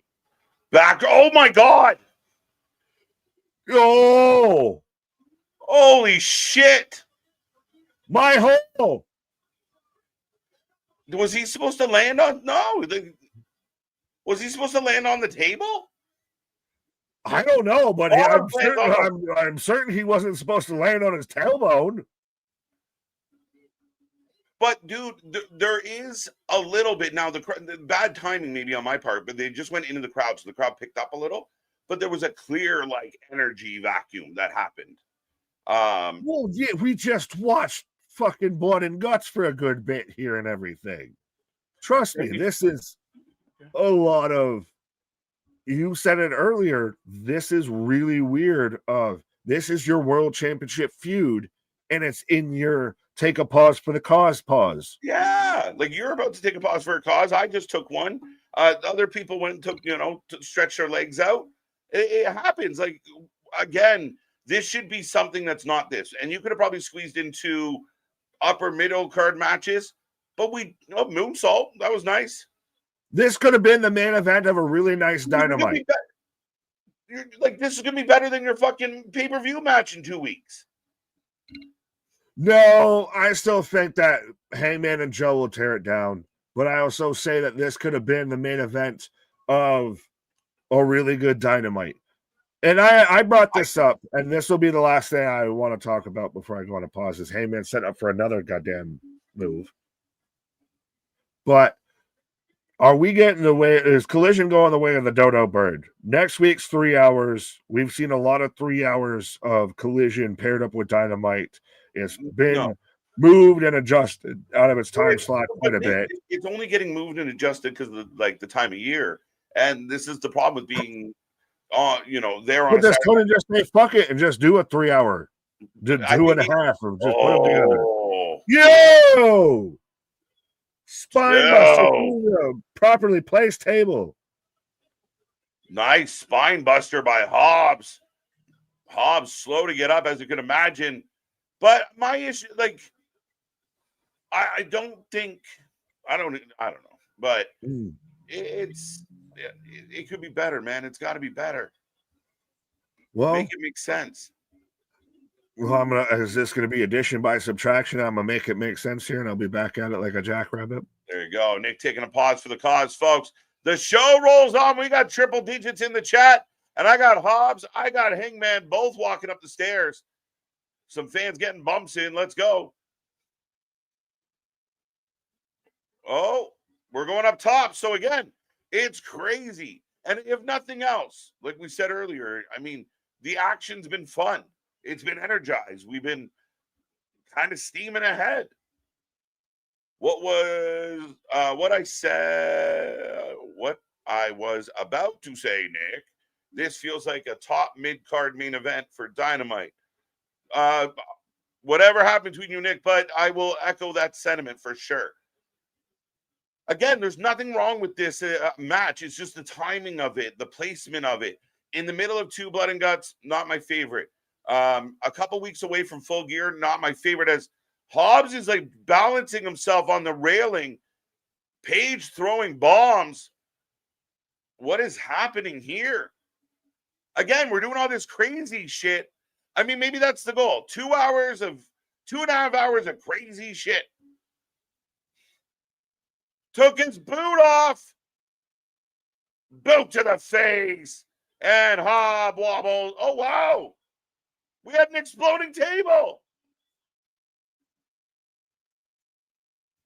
The lights are flickering. The power is surging. Hangman puts Hobbs, off the railing, off the second level, through a table. Everything explodes. We're unburying Hobbs. He's down there somewhere, and let's pin him. What a finish. God, I love this company sometimes. I normally don't like this show, but I'm having so much fun, Gooper. I'm not going to lie. The most fun I've had in a long time on a Dynamite. So for all the criticism, for all the constructive stuff that we point out, it's doing its job. The fans in the building are entertained. I'm entertained. Some of it's wonky as fuck. Some of it's silly shit. Some of it's just a hat on a hat on a hat on a hat on a hat.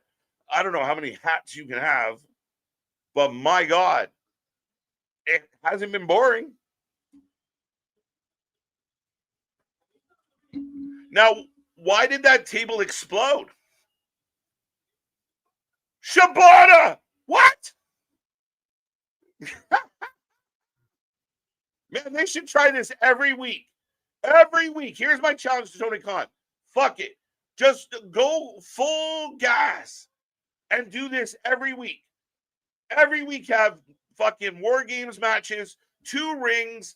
Don't look back. Just every week do this shit. Every segment, a brawl. Just go ham. Fuck it. Go all the way. Don't listen to us. Just dig right in. Because fuck it. The cage is coming down. Let's go. This would have been the main event for Dynamite. Yep. Here comes Table Spot. I'm way behind, right? Oh my God. Holy fucking shit. Holy shit. 1-1. 1-1. This is why it's okay to have silliness in wrestling. Yeah, it really is. I think what gets AEW in the most trouble is the fan base. And if they were just like, yeah, we're fucked up, we're crazy, woohoo, as Hook's here, Eddie's here, the cage is down. The lights flicker again. It's carnage and chaos on Dynamite, folks. How are you feeling out there? And if you're having a good time, throw some flames in that chat. Throw some emojis in that chat. Make sure you hit like. Make sure you hit share. Blow that chat up. Let's see if we get back up and get to 150. Can we get to 150?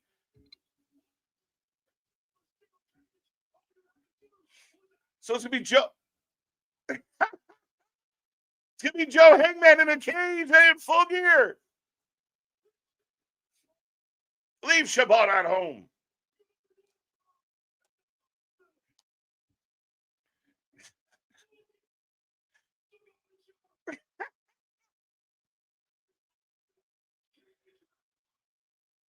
Did you like all the cages you got tonight? You're getting more cages. This might set the wrestling record for the most cage matches in a single month. I laugh because is anyone like, why is Hangman got to yell every, like the whole promo, every promo? Just talk with intensity. Yelling, it doesn't necessarily mean intensity. But yeah, full gear. Samoa Joe, who's upset. He's beside himself. Well, he's beside Shibata, and himself. It's Hangman Adam Page. And up next, if you haven't had enough yet. But yeah, Hangman Samoa Joe, full gear. That's going to be crazy. What do you think of that? It's crazy. Like I just said, fuck it. Instead of listening to the critics and trying to back off and tell more stories, just do this shit. This is fun. Every week, just go for all of it. Fuck it. Let's just go insane. No rules. Like, fuck wrestling rules. You don't have to tag for any match. Like, almost go easy. Like, we're going to assume every match is a hardcore match, unless otherwise noted. No rules. Fuck the refs. Give the refs lawn chairs. Nick on break. Here comes Samoa Joe, Eddie Kingston. Yeah, everybody joining the fun. So on a night where you get 6 12 women and then 12 men in cages. We also have a segment with a cage and, another additional 4 or 5 guys, 6 total. So, yeah, the fun don't stop, folks. Right? We had a fucking brawl break out in the parking lot. This is nuts. This is nuts. Let's go. Hook sucks. Hook really does. Nightmare match coming. Let's go. They might as well lean. Fucking step into this. We've been talking so long. I've come on here hour after hour after hour, MDB, and it's been a lot of the same, right? Like, what are they doing? This makes no sense. Fuck it, just be that. That is you. We were like, and I think Tony's already made that decision, but don't waver into that like other realm of trying to write it, make. We know we're good. Fuck it. Like this is just chaos. It's just absolute chaos. Like, how many human beings can we get on the show doing crazy shit? Right? Become ridiculousness. Ridiculousness got canceled. You can be the new blooper clip show. Just live. I'm still in a commercial break at the moment. What's up, ABJ? How you doing, buddy? Richard, with the way the women's tag team tournament is going, no way a new AEW champ gets crowned. How are you going to go back on Wednesday and continue this tournament? Half the women are half dead. Like, they did a number on each other in the middle of, oh yeah, we're doing this tournament. Shit. So funny times at AEW, but like I said, who cares? Hit the like button, folks. Do what Cooper said, folks. Hit like, hit share, hit subscribe. We watch more live wrestling than anybody else out there. Happy to be back at it again. Back here for tomorrow, like Nick said, for TNA Impact. Is going to be a fun one. We're looking forward to that, and who knows what's up. SmackDown on Friday. We got tons coming your way. Members only on Sunday. So shout out if you're not a member. Get in there, become a member, get your emoji, get your badges, and get your exclusive live streams. We're going to sit down, shoot the shit on Sunday and have a good time. And of course, right back at it all next week with all the wrestling you can think of. But love the hashtags. Use them, Dale. And welcome back, OG. How you doing? How many unnecessary steel cage matches will Tony Khan book? First, the Forbidden Door cage match, followed by the men's blood and guts. The same guts. One up next with some of the same guys. Now one half full gear. Loves them. Like I said, Tony Khan has been very gimmick heavy. Right? That's just his thing. Like, that's kind of how he's been booking it.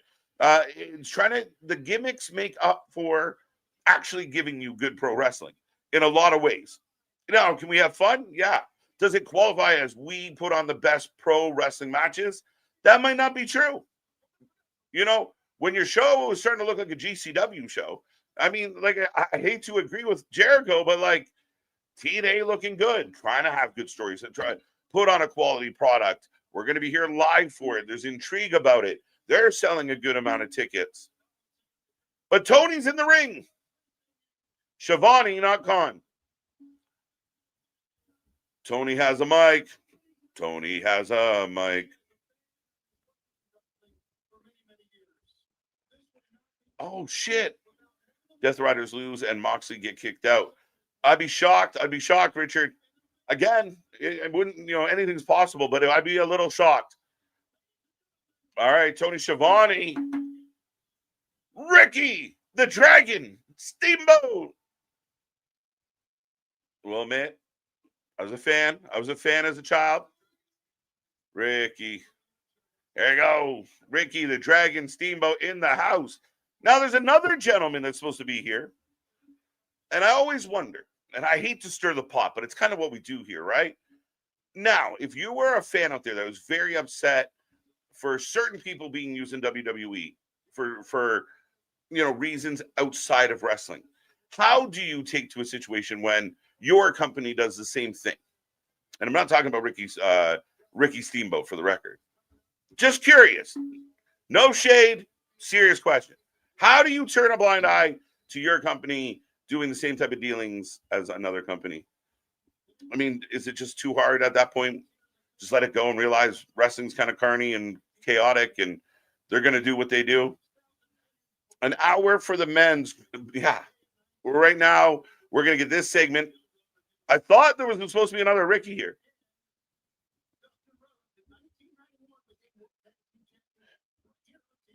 There you go. Talking about shout out to Dusty Rhodes.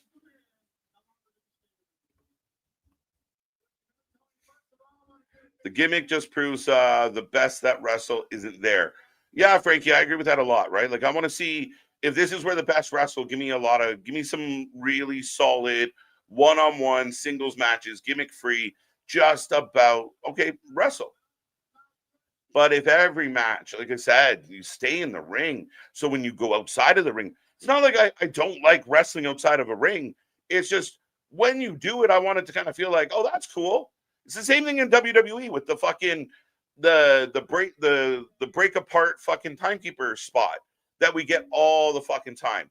The spears through that spot. I mean, if you're gonna do it every week, maybe do it somewhere else. Pick another corner once in a while. That kind of shit just irritates me.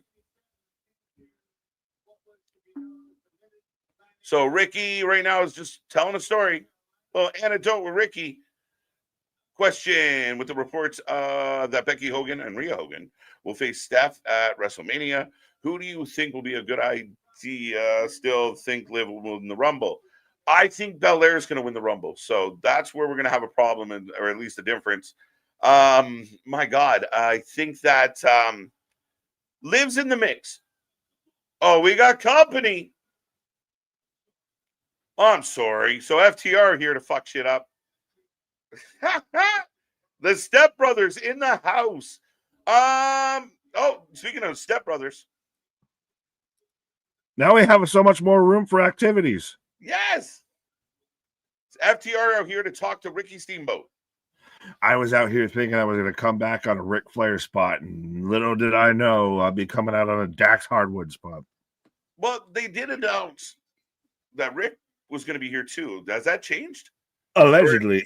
Well, did they not renew his Woo sponsorship? Right. Is that the setup here where they start picking on Ricky, then the music hits and Rick comes out? Right. Tony has a mic. Steamboat has never been the most exciting talker. I like Ricky. He had some good promo, but he was never the most exciting talker. No, he's one of those can go in the ring. Don't give him a microphone. Yeah, he was always good at like being interviewed, like sitting down and talking about like his, like, I work really hard for my family. Like he wasn't a bad talker. He's just a generic ass baby face of just 100% of Cody I try Rhodes. real hard. I work real hard. Right. He's the Cody Rhodes. Fuck you. Yeah, you might be right. OG Cody. He doesn't have a famous daddy. Right. Yeah. The Dragon. Brian Danielson? Bruce, is that you? No. Bruce Leroy? Bibbins with a little handshake here. Do you buy any sort of the hogwash of Dax now coming out and saying I wanted Bibbins to be our manager in WWE? I don't know. Maybe. Well, no, he's come out and said that, and I don't buy it. They weren't even in any sort of stratosphere together. Don't they feel like ships passing in the night? They didn't really hang out much. One was in NXT predominantly. One was top talent, top guys. They're getting boos. They're getting a good amount of boos. So Hangman gets the win, and then a brawl breaks out. Then they lower the cage. Oh my fuck! It's been a night, dude. It's been a night. So yeah, I missed the ending, but yeah, we know it's going to be Brodito versus FTR at Full Gear. Woo! Remember when FTR had Tully? What the fuck happened to Tully? Tully wasn't great either. Oh, Ricky getting mad. Ricky wants Bibbins. He wants a bit of Bibbins. That's the only hoe he can get. Right. Yeah, he's just shoving Dax. This segment could have been saved for Collision. Like, this is legitimately everybody go take a piss now. And no disrespect to the, Ricky, but fuck, this is not like We had so much energy. I thought I was coming back for Ric Flair. I came back for FTR, and I'm thoroughly disappointed. This is fucking oatmeal, bro. What is happening?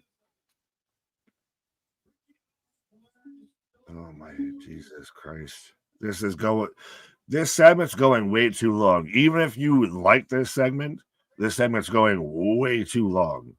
It's fucking boring. Editing is done. Gold Rush preview 11:30, 10:30. No, sorry, 10:30 tonight. Let's go. Thank you for the $2. We appreciate it. You're the best. Nothing's good until JD from New York says so. That's enough. We can get us a high chair and keep his opinion to himself. Yeah, that's jokes. Oh. I mean, listen, I've always called a spade on this channel. And it blows my mind how often I see clips. And I'm like, shit, I agree with that opinion. Doesn't mean I like the person, but I agree with that opinion. And he's pissed a lot of people off that way, but I think he could, we could go about it slightly. No, I think it's just at this point, some of these people are starting to realize what the fuck we've been saying for a goddamn while at this point, honestly. Hey, hate to be the one to wake you the fuck up on all of this, but for crying out loud, even you sat there, speaking with Dax out here, you sat there and put out the whole clip to where you were speaking directly to Dax, like, dear sir, please do better, be better. I want so much more for you. And even he, didn't block you, didn't have, a witty retort or anything, was just like, I'm trying, bro. Like, even what we've been saying, touch this man's soul, and he's the one in the ring here.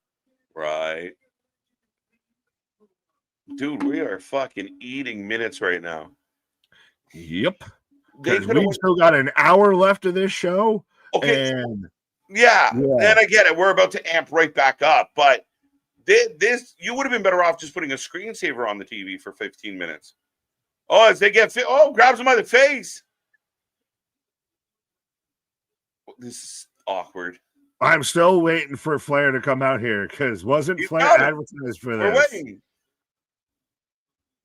FTR, your new tag team champions at Full Gear, and then we get FTR versus the Young Bucks. I don't know about that. We're going to have a tag team match between Ricky Steamboat and Ric Flair versus FTR. This is going long. Okay, again, we want to go for another pause? Both of us? I was going to say, you got a quick minute, quick nervous pee or anything like that? Do you need to top anything off? What the fuck is going? He's just fingering. Pause. He's just pointing. Yeah. What is happening? I thought that was a fucking sound effect for a minute. It hit me. You can kiss my ass.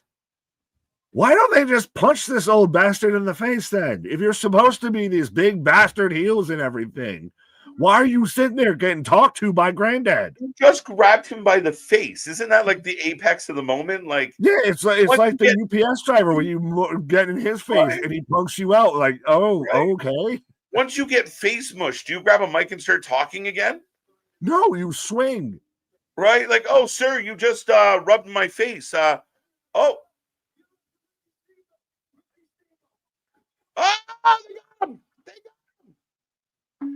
They should do this too every week.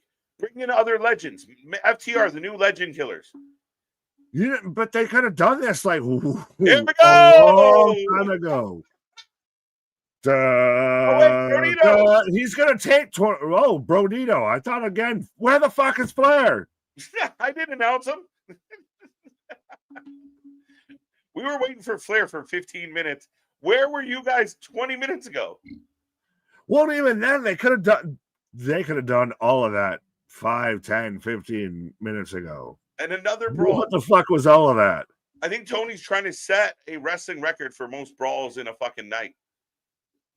A silly steering suplex. And there goes. Pea drinker clothesline. What the fuck? Ricky Steamboat is fucking jobbing out Thin Skin Dax in 2025. Right. You motherfucker. 6-man tag match tonight. Oh, there they go again, getting punked. Wait. What am I waiting? I don't know what they were doing. I was so confused. And the music sounded like flares, and I was like, is it happening now? What the fuck are we talking about? Yeah, that was 10 Steamboat looks like he's drunk. Respect. And now how are you gonna get punked by Gramps and then gonna get in somebody's face at ringside and everything? Like, you got bitched out and now you want to act tough? Yeah. Calm down, Day. Yeah, Chris, thanks for the $5 super chat. I gotta pull it down, but yeah, come on now. Don't be silly. Right. And Guts. Oh. Tessa Blanchard. Nope. Boo. Cope filming a movie. I heard Cope's filming a movie. No, that's McIntyre. That's Highlander. He's one of the fucking Netflix, so-and-so's adventures shits again or whatever. Yeah. Percy Jackson and the Mount of Olympus or some shit. The mountain, who gives a fuck? Right. Well, by the way, where has Christian gone? Christian has ceased to be. You couldn't do anything with Christian? Not a nothing? And because of the injury and shit, they never really got a good payoff for the whole Christian situation. And then he had to, it's wow. I like them both, but again, I for anyone out there expecting Cope to show up at WWE, I don't see that happening. Well, but what if? Well, we've talked about Chris Jericho. That's all but stamped his fucking ticket over there. It's so weird to see Jericho in the WWE. It's gonna be one of those that gonna instantly pop for break the wall down and the return and everything. But the next minute he has a match. Oh boy. It's really, for me, like, yeah, I'm gonna have that holy shit, this really happened. Oh, like, I'm gonna have that moment for sure. But then if Chris goes right back into doing stupid shit and trying to be a luchador, it's not gonna work. It's not gonna work for me, brother. We're gonna have that conversation. But if he comes in and they kind of treat him like a veteran and book him like a veteran, and he's in good spots and he's not trying to do, trying to keep up with the kids, Jericho's a pro. I was a fan of Jericho. I was even a fan of AEW Jericho. I think he's the next for a retirement tour. Are we just now we have to keep doing retirement tours? Yeah, like, hey, Jericho, do you want a retirement tour? Come on back. No, I think you get like a 3-month run from like Rumble to Mania, and that's your retirement fucking sprint for people like that. Shit, we're about a month off from last match ever. Could have been Chris Jericho versus John Cena. Yeah, I mean, people are still thinking, does he have the type of relationship with Tony where he goes like, listen, man, I have a chance to do this, blah, blah, blah. I love you. I appreciate you, bro. But you mind? And I think if he does, then why the fuck doesn't Cope? I'll take Cope 10 times over Sunday. Then remember, that's kind of what Regal did. Hey, man, can I go hang out with my kid? It was like, Tony's a nice guy. So, okay, I love you. Come back anytime. Do a one-off trade. You just say, fuck the Andrade situation. Tony, you can have him. We don't care anymore. That what it is. It's Andrade the bargaining chip. And you give us Cope for a night, we'll give you Andrade for the rest of his career. I could give us Jericho early so he can be in the tournament. And we will release. Listen, it's not my first choice. I'm just saying what could happen. Right? And we won't stand on the 1 year. Fair. But we are about to get the start of the men's War Games, Blood and Guts. Darby was going to be first. I would have bet the house on that. Yeah, he's going to do all the goddamn bumps and everything. Would you have had him, though, be, the last man out like Sting? He's the big savior hero because he's the only one that has, to my recollection, my collection that's got any sort of real true skin in the game here. Of the conglomeration or more peripheral figures with the Death Riders. It's Moxley, and Darby, that's kind of the big coup d'etat. Right.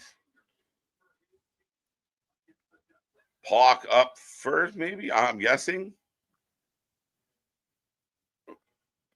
Oh, good. The other Yuta. And they have their own little special entrance way. They just wait in the tunnel like the fucking creepy goth kids. Yeah, right? Yeah, really. Who just hang out in the fucking stairwell right? and smoke cigarettes. So we are getting the start of this match, and get your votes in. Let me know who you're taking. Nick, this one's tricky to call. Like, how the fuck do we even predict? I'm going to say the Death Riders win. Baby faces, just because he was won the first one. Is this a way 50-50 booking, law of probability? But like the Death Riders surrendering seems insane, especially to the conglomeration. You know what seemed insane? John Moxley quit saying "I quit" to a fucking sharpshooter struggling in a fucking puddle of fish tank water. But that happened now, didn't it? Right, for a half second. Right, that's all it takes with this. This is going to be all the fucking way off. If the ladies was where the bar has been set, this is going to be banana sandwich, folks. So he's got a fucking skateboard in the ring. Yeah, the skater kid is creeping out Yuta. How is Yuta not the weirdest one in the match? What the fuck are we doing? Well, we're going right back out. But why do both men look like they haven't taken a shower in the past month? Oh, Darby. Here's Darby.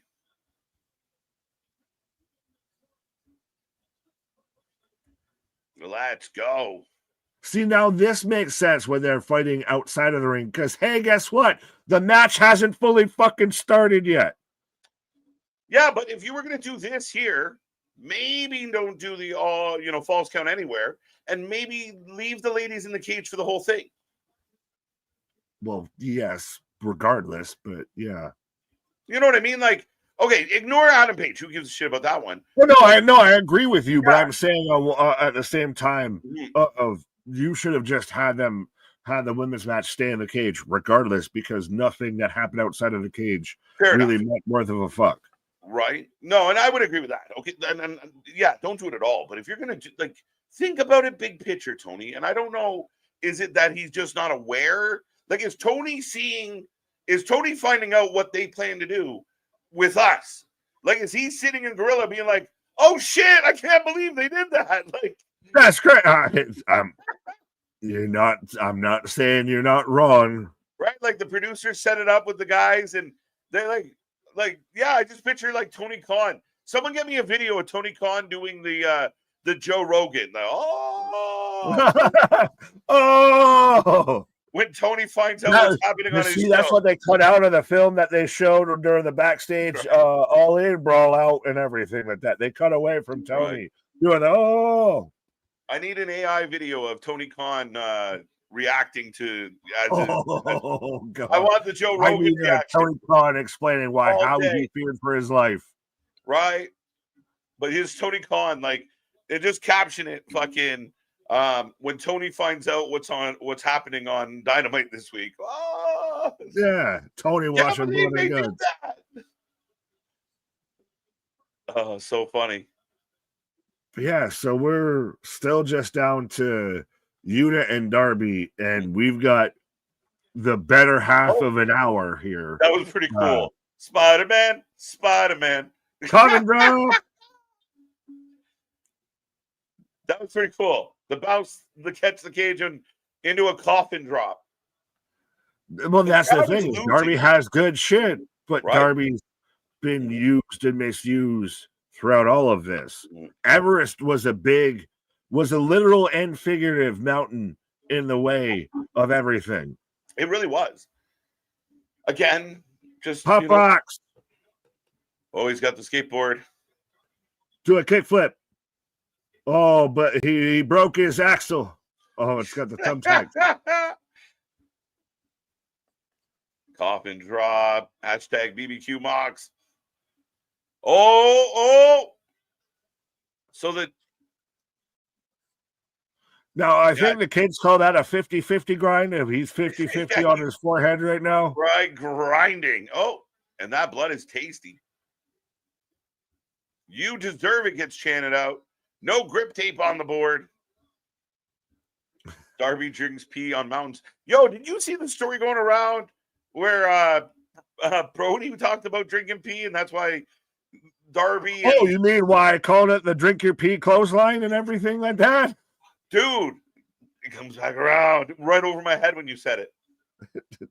I thought you thought I was just saying shit to be unhinged. No, 100%. You know what's really cool? If drinking your piss is cool, consider me Miles Davis.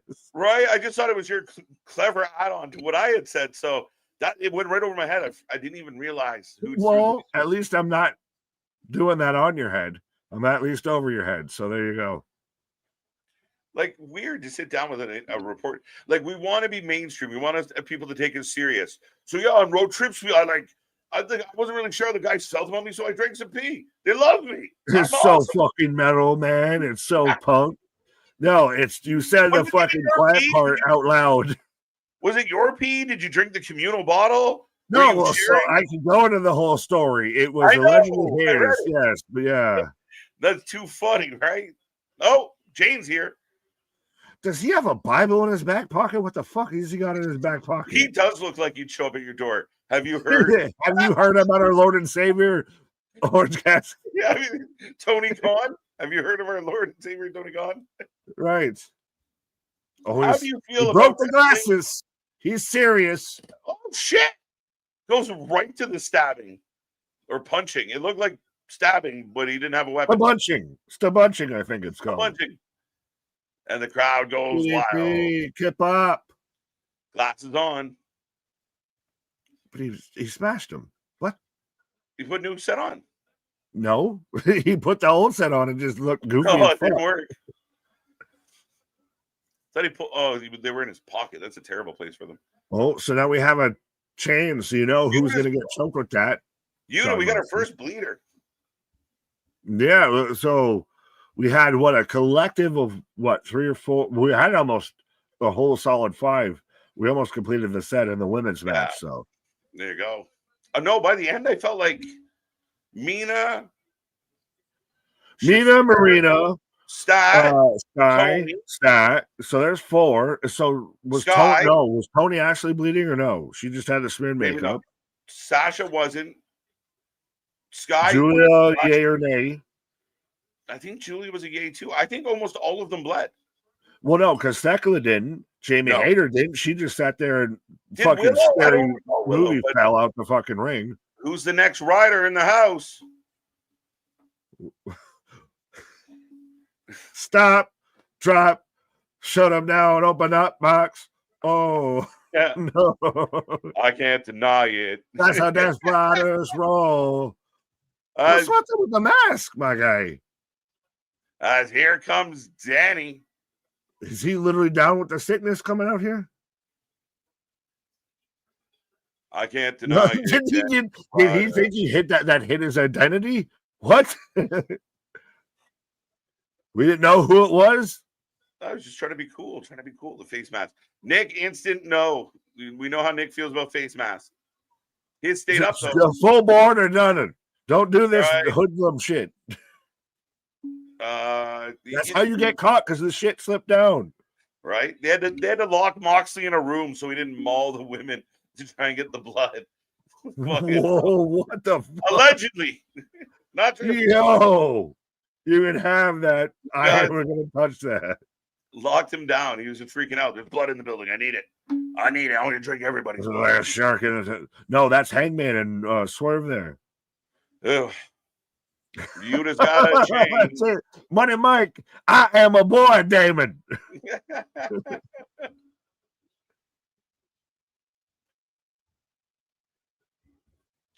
Come on, man. That's disgusting. Daniel Garcia looks like every douchebag at any fucking YMCA, local Planet Fitness, local gym, what have you. Man has on basketball shorts and just randomly put on fucking gloves as their using the chain to whip OC into the ropes and then hang him or clothesline him with it. Yeah, OC's down, Darby's down. I think we're getting picture in picture. Oh, don't you say that. Yeah. I go to commercial, you son of a bitch.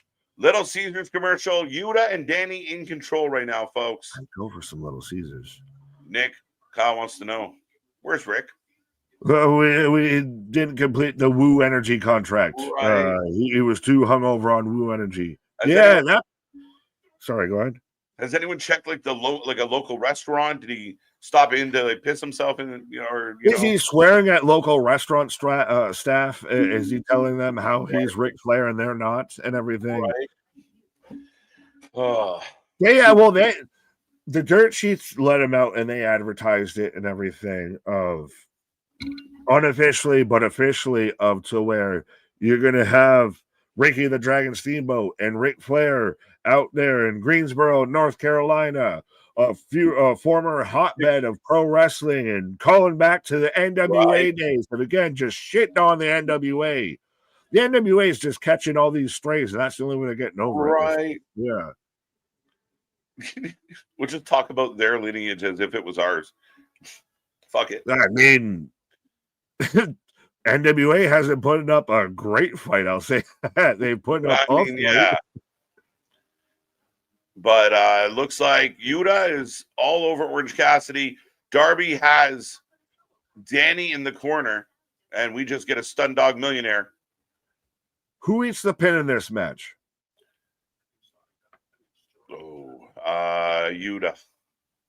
Well, there's Yuta Garcia on one side, and then there's Kyle or Roddy on the other. Remember, it's not a pin, though, right? It's who submits, who surrenders. Damn it. Yeah, well, who gives up? Damn it. See, I can't see the Death Riders surrendering. Yuta's your weak link, though. If anybody's going to, like, kind of break rank. Garcia seems like a little bit of a weak link. He just got there. He's, like, 2 months into the camp here. I can't see Darby quitting either. This is really fucking weird. I don't know. This is tough. If the Death Riders lose, are they done? If they win, what's next? Because this feels like we're doing the Death Riders two years too late. Right? Does Claudio like quit on behalf of Moxley, and then Moxley's mad at Claudio, and we can start finally getting like the demise of this bullshit? Like lead it into like the breakup? No, because I don't even know how to even judge their breakup now at this point, because I feel like we keep going for it. I keep going wide right with this of every time I try and say this might be the end of it. Nope, but they just double down on it. Yeah, like I mean that's what we've been saying for a long time. We thought it was going to be the thing with the coffin match. We thought it was going to be the thing with the I Quit match, and they still keep fucking doubling down. Kept going. Now we're in fucking war. I almost called it War Games. Blood and Guts. So where do we go from here, though? What's next? What is the next type of match? Scaffold match coming to Dynamite. What are we doing? He takes over Turner Broadcasting System. Oh, wait, shit. We've already done that. All right. Stingboat. Do you think it was one of the things where Rick, like, called an hour ago? Was like, I'm not going to make it. Or did Tony call Rick and he's like, yeah, I'll be there over there at some time. What do you need me to do again? And they're like, no, Rick, you stay over there. You stay where you're at. You're good. Right? Here's a unique situation. Mark Briscoe next out. And they're not even giving Mark the hero spot. The baby faces are in control, but no Mark. No Mark. Poor Mark. Oh, that's taken out by the Callis family because they've been fighting. Was he a part of that? I don't know. He actually might have been. Well, and also remember, you still got the match at Full Gear. Why couldn't we give Monet the I didn't show up spot? Because there is not a merciful God. I don't know. Oh, we're back in the back with Monet. Why no Mark Briscoe? Sight on scene, spot on the scene. What happened? Well, see, I was shaving before the match. You see what happened was I tripped on that little lip by the carpet. Right. I slipped on that steel chair that's in the bathroom for no fucking reason. And Right. everything. All right. So a member of Paragon coming out now. Yeah, so who's it going to be? It's got to Roddy. be Roddy or Kyle, who are out there right by Mark. Roddy's out there now. All over Utah. So what the fuck happened? This is where you okay. So we have the baby faces. They take a chain, they wrap the heels up, and they're punching them. And then Mark Briscoe's music hits, and I was like, oh, right. Poor Mark doesn't get like the heels are winning, and he's coming out to save them. They're already winning. Then they show this, and then we come back, and the heels have beaten up the baby faces, and now Roddy's getting the hero spot in the Mark. Is that too deep, folks? It's just so silly. It's just sensical and unsensical at the same time. And now we go, because we took all the time with this shit, now we're into another countdown as Roddy leaves to get leaves the cage again. All right, we got a rider. Wanna be a baller, shot caller, cardio on the stage. Oh shit, yeah. It got an hour. Yeah, we're probably gonna go for another 40 minutes. Half hour? Well, no more. Do you do an overrun on an overrun? Fuck yes. Let's go. I said it when you were on your pause. Fuck everything that we say. Fuck all the critics. Lean all the way. No. I heard you say this. No, you stay. You hold the line. Winter is coming. You are part of the. You was watching the Game of Thrones and everything like that out there. You're, Winterfell, all this shit. You hold the fucking fort out here. You hold the line of no. We need to keep people accountable for sensible booking and sensible storytelling. Keep pro wrestling. Don't let it go off the fucking cliff here. It's off the cliff. Might as well fly. No, you pull it back in. This isn't no aim for the bushes bullshit.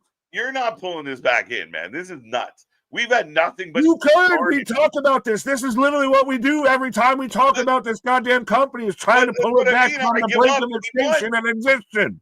I surrender. I give up. Like, I've been saying the same shit. He don't care. Just dig into it, Tony. Maybe if you're a broken man, and I'm here to help repair you. I'm here to pull you back off the cliff. I'm out here saying,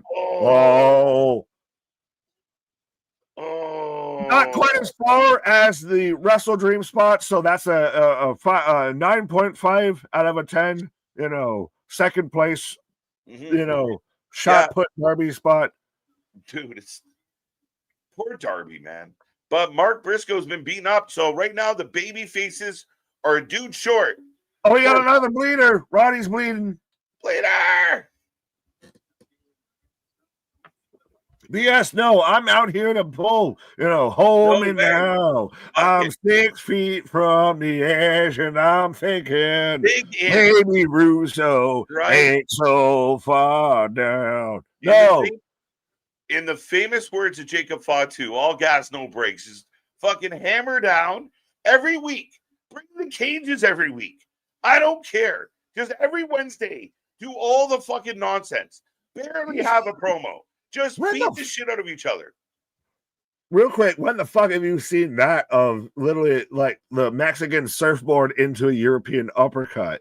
But no, keep faith alive, keep hope alive, keep sensible booking and storytelling alive in pro wrestling. We're already seeing it fade away on the other company. We don't need to fucking just set sail and give it away here with this one.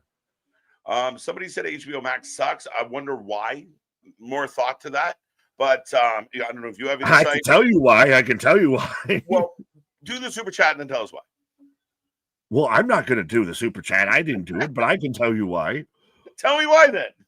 Because I keep getting goddamn commercials in this shit and everything, and it's the shit I paid for. Well, you said it perfectly. If this should be the Netflix option. This should be the way I get my full, unfiltered, uncut, my raw, untapped AEW. Instead, I get the most fucking watered down version. 100%. So, small tip: if you're going to be a referee in wrestling, I haven't done it much. Done it a couple times. Oh, but if there's a match and the only way to win is by surrender, and you have a man put another man in a chokehold, lean in like that could end the match. Just because why do we have two referees in the women's match and we've only got Remsburg's bald ass out here with this one? Right, but just little details, Remsburg. Like, technically, he might tap out. Just because you know it's not the finish doesn't mean you act like it's not the finish. Well, you still should at least have another official out here, but Kid Rivos with another $5 out here. The core of the Death Riders have been together for almost 3 years. It's to split it up. I think you meant to say it's time, but yes. Oh, 100%. I agree with Rivos, man. Fuck. I've beaten that drum so hard, Nick. Pause. What is Tony Khan backstage? Right. That's him doing the whoa. Tell me why ain't nothing going. For the viewers at home, we have Roddy bleeding and fighting with Danny. Yuta's kind of going after Darbs.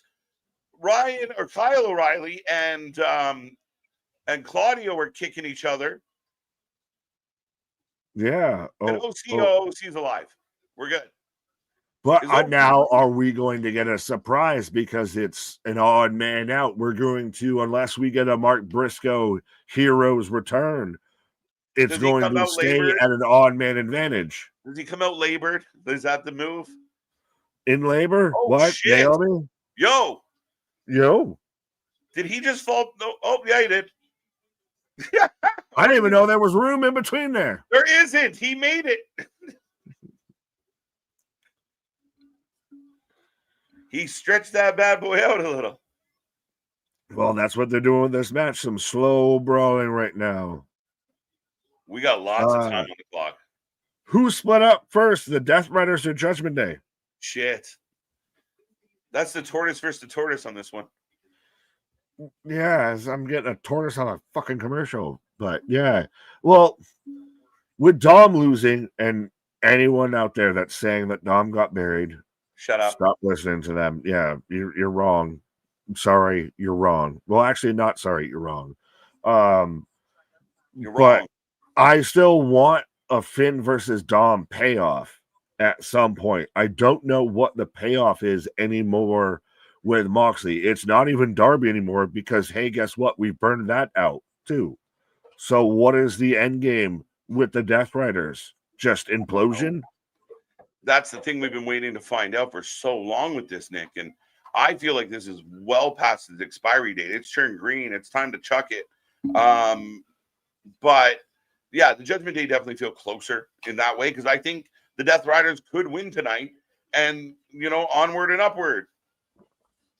Is it because one doesn't know when to end that it's going to win out because you don't know when it's going to end?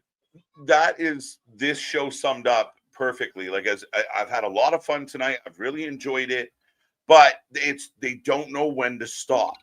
They're like, let's break out glass and a mirror. Well, that's a little redundant, ain't it? Like they just don't know when enough is enough. Well, speaking of a man who doesn't know when enough's enough, but I like Everstone's Ric Flair will be the final baby face. They were saving him for blood and guts. It's going to be the final wee woo. The final wee woo. The only wee woo. Oh, Darby got tucked again by Claudio. They got to stop doing that to Darby. Like, you can't land that proper. It's not like a flat back bump. Back bump. The vitamin said what? For $200. Right. That's because we don't like flat backs around here, so we just like fat backs. So that's all we can say. My God. Surprise, maybe MGF or Swerve or Cross or all the names of Swami, Schwami. Right. If the Death Riders win, I could see Cross joins. Well, that would hurt my heart so much, Nick. I get to see Cross weekly. You might get a lot more company on Wednesdays. Like that would suck so bad, and it would be like, oh, he played for the Giants, the Tokyo Giants. Like, what are we doing? Like, no, it was so upsetting for him to join the Death Riders. Well, it's not going to be Chris Jericho because, I mean, he was out there talking shit. So write him off the list. Right. Yeah, we're not going to have that. And MJF doesn't make sense unless he's completely independent onto himself. Because he'd be going after Mark Briscoe more than anything because that was the last thing he was doing. And Mark Briscoe's already banged up. But so, yeah. Swerve, Ospreay. Hey, what do you say?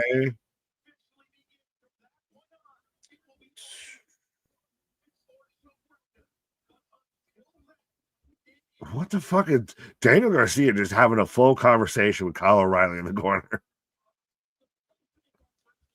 Right. To do TV special. Yeah, it's always been a TV special as far as I can remember. No. Was it on a sure Blood and Guts has been on pay-per-view a couple of times. Maybe. You're probably right.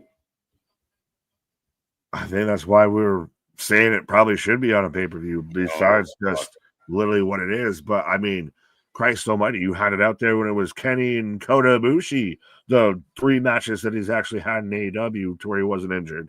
So, yeah. That's true.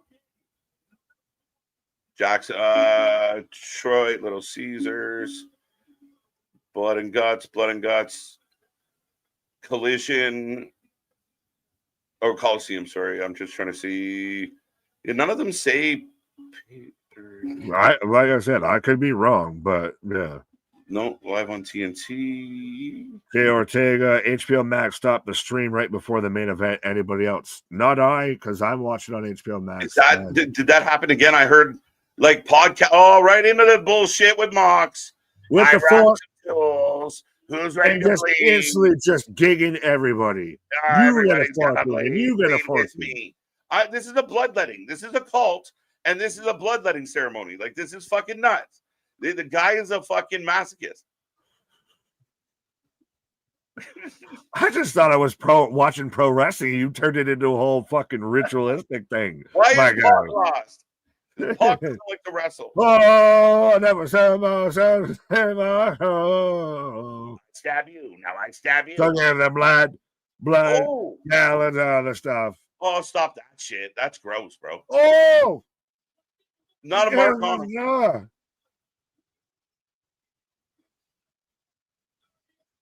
What the fuck? Garcia is just American Psycho with this shit.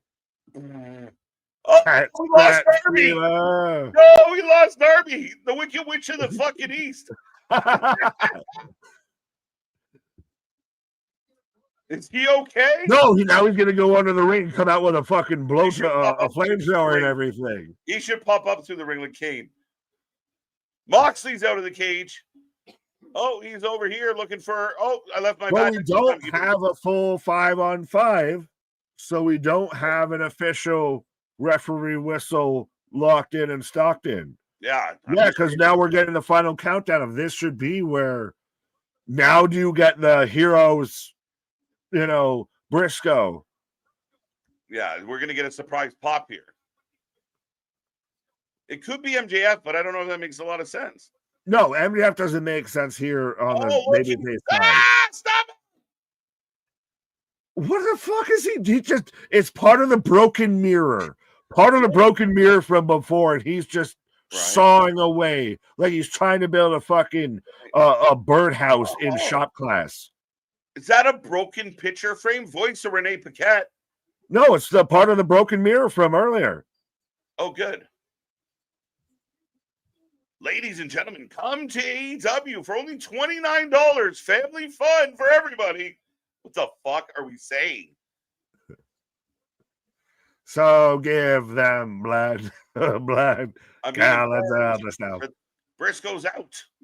Well, we knew that. We didn't need a special report. Yeah, but so then is this the match right now? Because so OC's bleeding, Roddy's bleeding, Kyle O'Reilly's bleeding, Yuta's bleeding. I make everyone bleed. We now have a pile of shattered bullshit in the center of one of the rings. I swear to God, I can't tell you even to begin with what that is. Right now, there are certain people out here that this is the best night of their entire fucking life. And their name is John Moxley. Oh, there you go. Right into my hole. Yeah, nobody clipped that. I shouldn't have said that way. It's plausible. One of the Nia Jax. Moxley. So now we're just dragging Darby through the shattered bits of glass. But see, I feel like Moxley did exactly what Mercedes did. They slow the match down, so it's because it's all about the stunt, the moment, their moment. So Moxley has one speed. Shout out DJ Premier as I'm in a commercial, but Moxley has one speed and it's neutral. Right. Well, we've got picture in picture and it's in one ring, and so you've got picture on picture on picture. Right. Uh-oh. Whoa, too. God bless you. Flair to rescue, he chops his way. Could you imagine if just he scarfs down a woo energy and then just starts hot toing and chopping everybody? They are going to replace him with Killer Cross. Watch. Deadpool. My head exploded. Don't get my my heart exploding over that. Don't get me getting excited over that. Don't make this man's head explode over trying to comprehend that. I almost feel like if Cross was going to join AEW, he joins Moxley. He stays with the Spook and the Goop. Why would you do that to him? You like him. But does he come in as the savior, hero, babyface to fight do we get Spook on death? Dude, like, what are we saying? Like, why would you do that to Karrion Kross? You put him with Mox or against Mox? Yeah, and I'm worried that Tony's going to put him with Mox. That's terrifying. Such is the mind of Tony Khan. Right? That's like fucking signing Jordan and putting him on the fucking Flint Wizards? Putting him on the Flint Tropics. Everybody love everybody. Right? Like, what are we doing? You can't put Cross on the Death Riders. Yeah, well, if Cross shows up at all, I will be overjoyed. I wonder if they have to do something that's going to be, it's got to be a babyface hero to replace Mark Briscoe. So who could it be? Keith Lee, Chris Jericho, MJF, maybe. Wardlow. Well, no, Wardlow's Callis. Andrade, Ridge Holland. What's another big free agent out there? Yeah, he can work. He can just hobble out there. The Death Riders need a Ridge, but that's not the kind of one they need. Come on now. Yeah. Well, I like that name of the NFL writing room. Good evening, Big Nick. Well, I think Tony spent too much time in the NFL writing room and needs to spend more time in his own writing room. Oh. Yeah, Deadpool. Oh, wait. We got a swinging Darby. Darby took a pile driver several minutes ago. Again, when did this start having the LED lights inside of it? And we're getting another countdown. So, fuck. The last rider. So do we have two men that are still supposed to come out for Team Babyface? Or what? No, the heels have the advantage. No, did they? Yeah. Did the heels have the advantage? Yes or no? Yes. Oh shit. Pac's don't act like this isn't confusing. Right there, the baby faces are one dude short.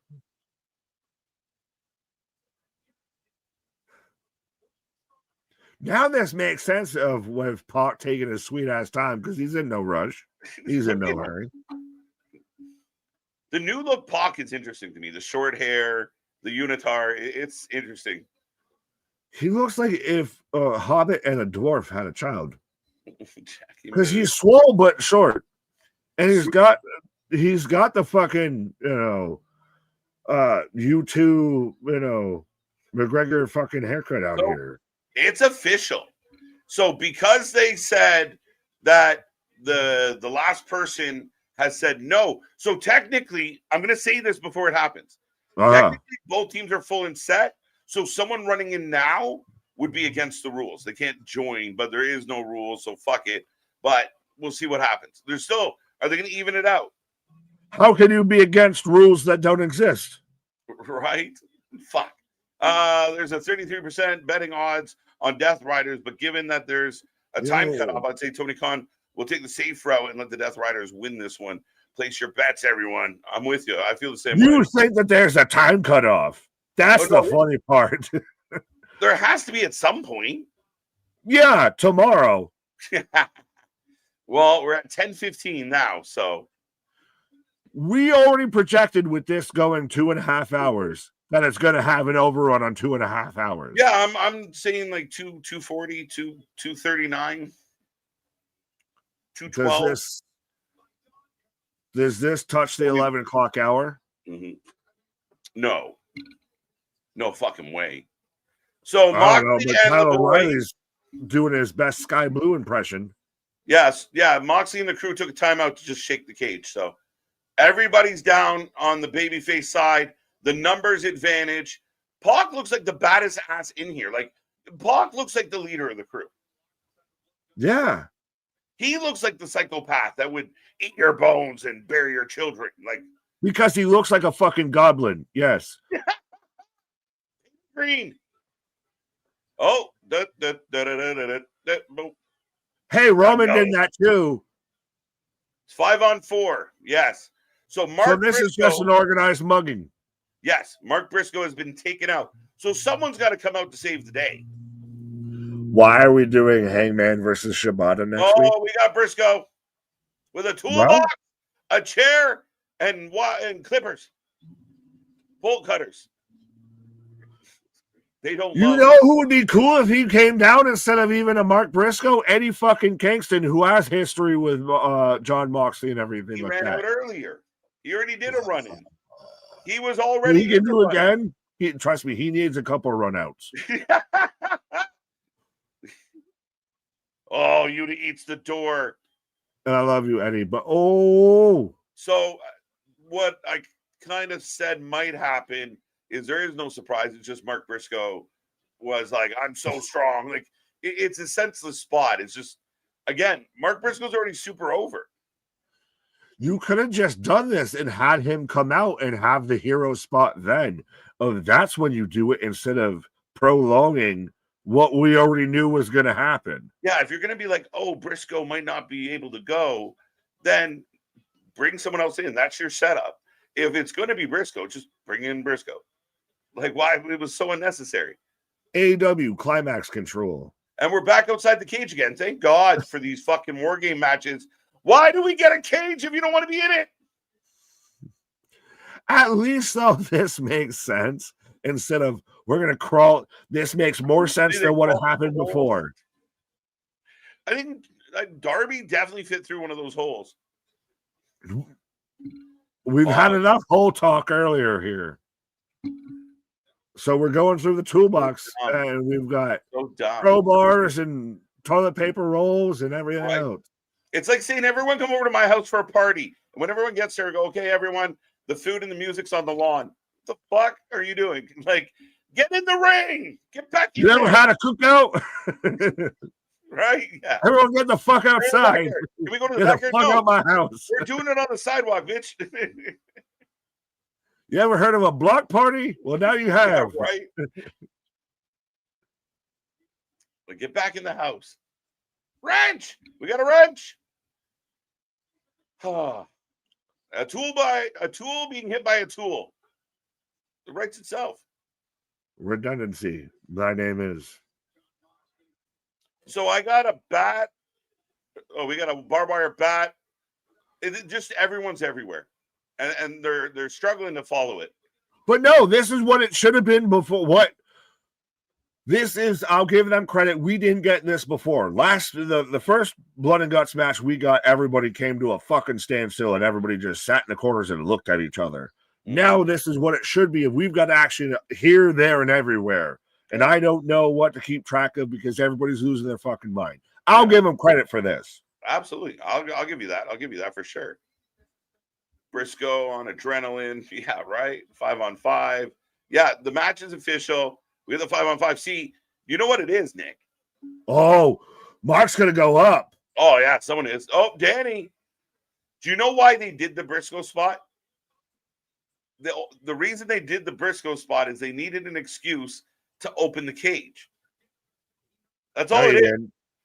Yeah, because Moxley opened it, Yuta opened it, Garcia opened it, every fucking buddy opened it. That's when it was open, my guy. It didn't get changed till after the last guy, homie. So they needed an excuse to unchain what had already been changed. First match, you needed a way to clip the fucking bull. That's all it was. As Briscoe, no, not Briscoe. Mark's going up to the top, folks. And this guy's got to wrestle in a week or so for the TNT Championship. Oh, this is terrifying. Don't worry, he only has a match at the pay-per-view coming up. And the guy he's fighting the pay-per-view is not even here. Oh, thank God. Not even involved in this.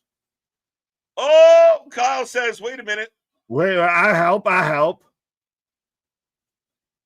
What is happening here? Armbar. Who? Oh, Yuta. Is that Yuta? Yuta's up there. Oh, my God. They want to go back up. Don't tell me. I can already see where they might go with this. And I'm worried they're going to do with it. No, as we've got Briscoe and Yuta fighting right now on top of this cage. I don't see any, like, when they did it with Jericho and shit and MJF, you saw the crash pad. I don't see a crash pad.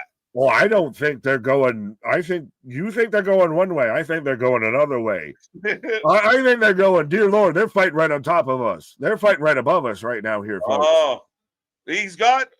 Is that a carabiner? Like, is he going? we fucking rappelling down? Is he rappelling? We've got Batman Briscoe. Oh, wait. We're hooking on some chair. Holy shit. What are we doing? I am Batman. I literally. Mark, throw down the bat repellent spray. Right? We got a hook running in this match, folks. He's literally a hook tonight. Bringing up a fucking rally of chairs. We didn't practice this. We just thought about it. We didn't practice it before we did it. Oh, they got caught. That's the best. Oh, shit. Maybe we should have tried this once or twice. But this is just, again, this is just nuts. This is one of those, you want to get nuts, let's get nuts. Yeah, see, and I'm kind of here for it. You think it's going, one way. I think it's going like one direction, as in straight down. Too soon? I was trying to come up with a One Direction joke, but I don't listen to him, so I couldn't make it. Someone out there. Oh, dueling chairs. Let's go. Listen, it's not bad. I'm having a ton of fun. It's just silly in spots. It turns on the lizard brain of I don't care. Cage on top, swords, right. Chair, chairs, moves, pain, craziness. No blow. Whoa. To the edge. And he's about No, not that way. Not that way. As Briscoe giving us a little bit of wobbly stagger. Oh, eats a chair. Down he goes. Is Mark Briscoe the closest we're going to get to a modern Terry Funk? I know it's a bold reach, but yeah. As I go to a fucking commercial, people are fighting on top of a fucking cage right now, Tony Khan, and I have a goddamn American Express commercial. Figure your shit out with HBO Max. I love this because forever we've been hearing about the Dub and their fucking bullshit commercial breaks. Now it's on the other foot, and I like it. But, yeah, I got picture-in-picture. It's weird that they wouldn't have, like, a picture-in-picture on HBO Max. To me, I know, right? And I get it. Their advertising platforms are different, but it's fucking mind-numbing that I got the action. if I was watching Raw on Netflix, I'd get the action. Like the shit I pay for is I'm knocking shit off my desk. The shit I pay for is the one that's giving me more ads and hey, buy this shit and everything. Instead of I should be paying to not get the ads so I could actually watch all of the shows and everything. I bet you I'm getting more ads than TNT and TBS. Yeah, and MDB pointed out one of my big pet peeves with any company is the late commercial. Like I think if you're within the 5 minutes of the finish, yeah, shit. Right? Like you should have had your last commercial. Dude, when they do a 10 o'clock commercial and come back for an overrun, it just makes my head fucking spin. I can't handle that kind of nonsense. It's so ridiculous. What is LA Knight not knowing promo times and going too long? Right. Bendy's thinking the way I'm thinking, that they're going straight down. No, I think we are. So we are in that same spot. I thought you thought that they were going the table the other way. They were going left. You I think thought they're they were going announce that. Yeah, okay. Yeah. Same thing, different direction. You were right. I thought you were going table to the left. I was going announce desk to the right.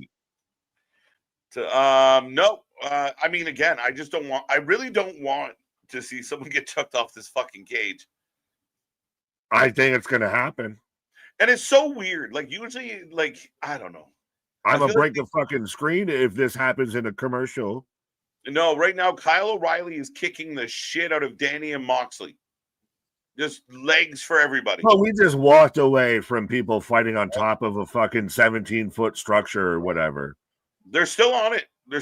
I know, and we just don't give a shit, I guess, right? You're back. I'm not. I'm out here with a crab boil about Lobster House, Red Lobster. Moxley does the Bret Hart bottom rope pop off into the knee. I don't even know what you call that move, but the knee fucking, and it looks so bad. I swear to fuck, if they had me go to a different stream, oh, thank God. No, because when they've done the Dynamites and the Collisions where I have to go to a different stream on HBO Max, if they had me go to a different stream to watch the overrun of this, I swear to fuck, I was going to break something. So we're back. Yuta and Mark are still on the top of the cage. As Mark's all wobbly legs, but this is where it's like Shivani. How do they get down? Do they just come down from this? Somebody's got to go off something here. I'm worried, but we're about to get we were blocking it. Looks like Yuta's going for the J Driller on the chairs on the cage. And Mark kicks him in the nuts. And Yuta's going to get a J Driller. Yeah, do they just both take each other out on top of the cage? J Driller on top of the cage, on the chairs. Flaming table. No, are they going to? Let's do it. Let's go. I wasn't doubting at this point. But I like how everybody even stopped in the ring and looked up. Yeah. And you could visibly see them look up to what the fuck are they doing? And Claudio and Darby are still at it. Now, dude, I've never seen two rivals fight everyone else as much as Moxley and Darby. Moxley and Darby. Now, here comes Mox now. But they spend so much time not fighting each other, it bothers me. Because Claudio and Darby's the better match. Yeah, so Hobbs and Hangman. Yes. Well, no. Yes. Joe's a good match. Joe's a good match. You don't like Joe anymore? I love Joe, and it's going to be a good match. You're right. But Hobbs is a young, strong, big, up-and-comer. To me, that's a better, more appealing match. I love Joe, but Joe's not what Joe used to be. But that's you would have flipped to where Joe's the one to Hangman's got to go through to get to Hobbs. In this scenario, Samoa Joe's the leader of the group, right? So I get it. I just did. Oh wait. Oh fuck. Gabe Kidd's back, and he stabbed gun.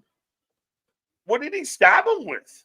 Taser. I heard the taser before I saw Gabe Kidd on screen. And Scott Hall did it better. No, because now you're making me think of when Goldberg lost the streak.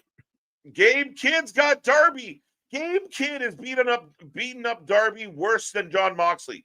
And We got a because chokehold. Kid's a better wrestler than John Moxley. Yeah. Cassidy's got his hands in his pocket. Great time for that. With all this blood and guts, I just got to put my super serious. Big drop kick. What do you think? Folks? How you feeling? I don't know what denomination that is, so that might be a lot of money or not a lot of money. But I see, as we have 100 people in the chat, we got 100. Oh shit! Wait, sorry, Nick. They stapled his hands into his pockets. Someone finally did it. But Ramit saying, "Oh, Elite Wrestling, should we blame Eurosports India for the rubbish TV show or the wrestling promotion, which neither John Cena nor Becky Liv fix?" You not gonna lie, you had me in the first half. If you want to donate, if you want to double down on your super chat, I'm glad to answer your second half. Thank you so much for the super chat. We greatly, greatly, greatly appreciate it. Is that like 100 rupees or something? Yes. Yeah. But poor Darby. Because Darby's everyone's little fucking guinea pig. Everyone gets a turn on this guy. He's like a fucking doorknob. Pac just constantly looks like the old, strong man. Like, I will lift this 120-pound triangular weight here right now. Right. Yeah, no kidding, right? Maybe we have lighter fluid. We're gonna get at the flaming table. Called the flaming table 2 minutes ago. Tasers, flaming tables, and not even with the guys that are in the match. We had to bring another guy in for shit. The fuck are we haven't even had a flamethrower yet. No flamethrowers, no Molotov. We've got tasers and lighter fluid. Oh my! Darby's on fire! Stop, driving, roll, you asshole! Oh, motherfucker! Darby gets again. That's how they just constantly have to toss this man. Now he gets tossed through flaming tape. Moxley's bleeding. Of course, Moxley's bleeding. It took this long. Oh, I drink the bones. I want to kill everybody. I got him. Again, this is just a fucking mugging at this point. Yo, they just threw Darby through a table. It was on fire. What am I watching? Someone screamed at the top of their fucking lungs. Cut to Tony Khan doing the Joe Rogan with that audio. That's gonna be a go-to. That is fucking clutch. I don't care what anyone says. Should that be a new emoji or whatever for the members and everything like that? It's the Joe Rogan. You gotta find it, yeah. So now we've got Moxley on Darby with the bulldog choke with the chain. But again, Nick, the match has come to a fucking halt. And if it ends here, both matches ended flat. And the wrong guy is being choked out. And he's flipping him off and won't quit. Oh, Claudio's got a chair. Claudio. But so Kyle O'Reilly's the guy that won't die here when it should have been Darby. The story should have ended 2 fucking months ago beyond this. But again, what is all of this? So they're going to Pillmanize as OC runs into the kip up. You got to put me down before you put him down. Look at Moxley right now. Moxley is just a fucking passenger. Well, he's most of it. So now everyone's fighting back. The baby faces. Heroes welcome. Everybody's out.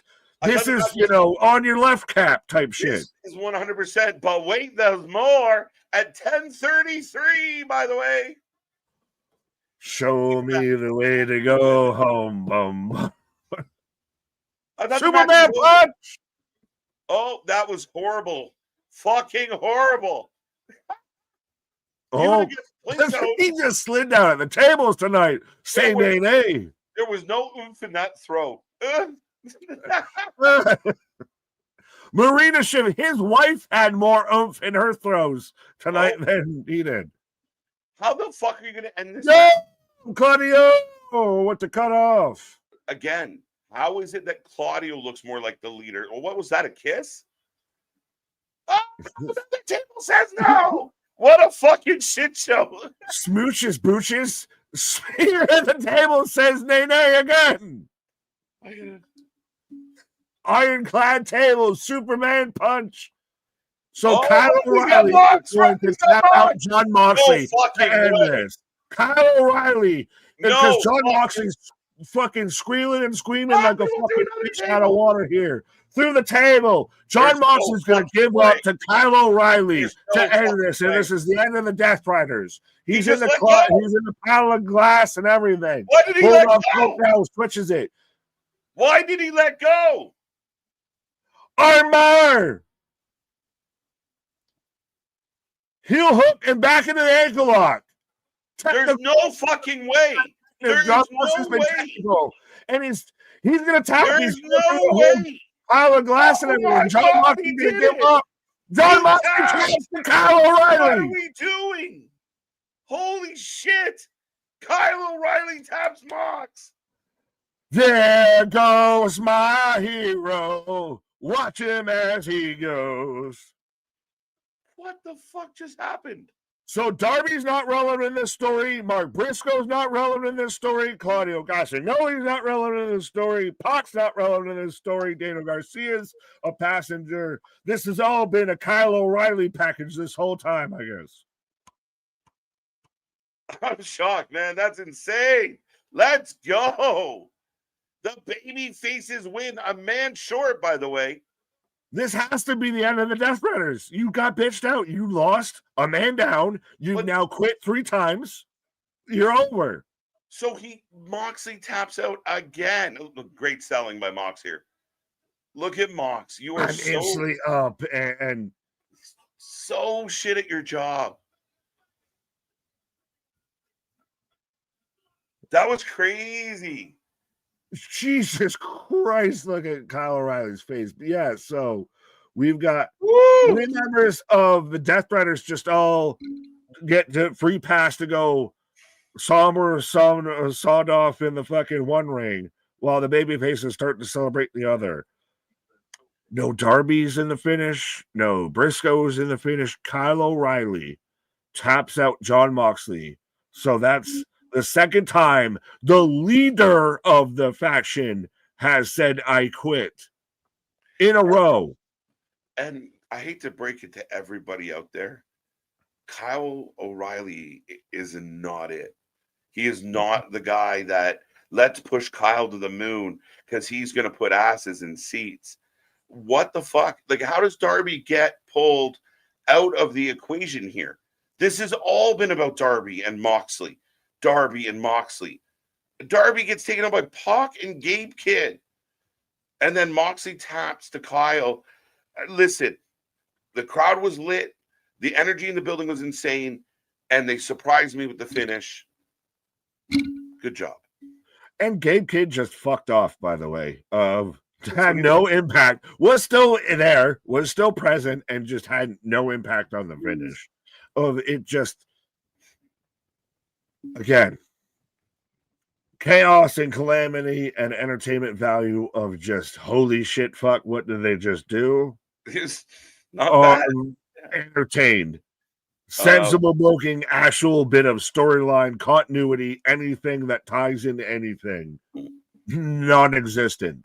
This feels such a separate entity onto everything that's been going on in AEW because so are the Death Riders done now? Because Moxley's the bitch, right? Because he keeps tapping out. What do we do now that Team Babyface lost with the women's side, which was a calamity and a clusterfuck onto itself? There was a lot of good and there's a lot of bad. Logically thinking, this is like a 6. If you just turn on Lizard Brain, this is like an 8. 8.5. Yeah. So, folks, we have gone off the air. The show is complete. We do take your rating out of 10. Get in there. Get on it. Let us know how you felt about it. Good, bad, or indifferent. Keep the chat going. We're sticking around for a little bit here, folks. But, I agree with a lot of what was said there. The key was tonight was fun. Tonight was energized. Yeah, some shit sloppy. Some shit don't make sense. And it's not a matter of, I like this guy better than this guy, so it's not that at all. It's just like you're not even paying attention to what you're doing. But all that aside, all the weird botchy moments, not being able to find where where you hid things, people falling down under the ring, again, it was fun overall. I think if you remove like John's thinking he's a really good wrestler out of this, it's only better. But I thought they banged out. I thought tonight the best Dynamite as it should be of the year. And overall, yeah, a lot of critics are going to cut this up for the things that we talked about here tonight. But I was entertained. Fair enough. I didn't hear any rating in that. I didn't hear any bell. I didn't hear a number. No, I got Ricky out here with a $20 super chat, giving it a 2 out of 10. That's low. 2 feels low. I mean, I'm giving it an 8 for Kyle. 5.5. Tonight's an interesting one. I'm gonna go. Well, that was a 5 out of 5. Was it a 5 out of 5? Yeah. The muscle memory just says out of 10. All right, 7.5, 7 out of 10, 6 out of 10, 5.5 out of 10. Now is the Death Riders. Just make Gabe Kidd the leader, or Pac, or Claudio. You're gonna have to question. Everyone else is better as a leader of this group than John Moxley. 100%. 8 out of 10. Marina Shafir is at this point a better leader than John Moxley. She actually showed the fuck up and showed out in the women's Blood and Guts in the start off this. Yeah, she did well. 6.5. Listen, I'm giving it an 8. It's the best Dynamite of the night. It was fun from start to finish. Yeah, there's too much stupid. It's the only Dynamite of the night. Of the year. But at the end of the day, I believe that this was like the crowd was entertained, and we can debate all the stupid shit. I'm giving them a grace tonight. I had fun. I don't give a shit. Again, it's like a 7, but I'm gonna give it some extra love. It's probably the only 8 they've got this year from me. Yeah, well, they certainly aren't getting it in the ratings, but yeah, I'll go 7.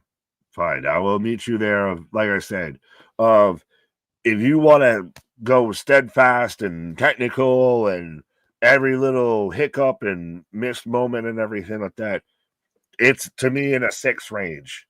If you, it was very much enjoyed and everything like that. Of like I said, if you go fully with that of the chaos and calamity, I'm fully with you there, an 8 and 8.5. So I'll sweet spot it in 7. Yeah, no, I completely agree with you in that sense. Like if like you already know the typical podcasters out there are going to be very hard on this. Like this, the whole show was fucking nuts. It was just like you just like fucking pulled the trigger and let everybody run loose. It brawls between matches. The worst part of the show, which should actually get a mark off and end up at a 7. Why the fuck did you have that FTR stuff going on? It was so boring in the middle of all this shit. It was that does that scream Rick was supposed to be here and he's not, and so we still got to do something because we paid the other Rick to be here. Because yeah, you can tell.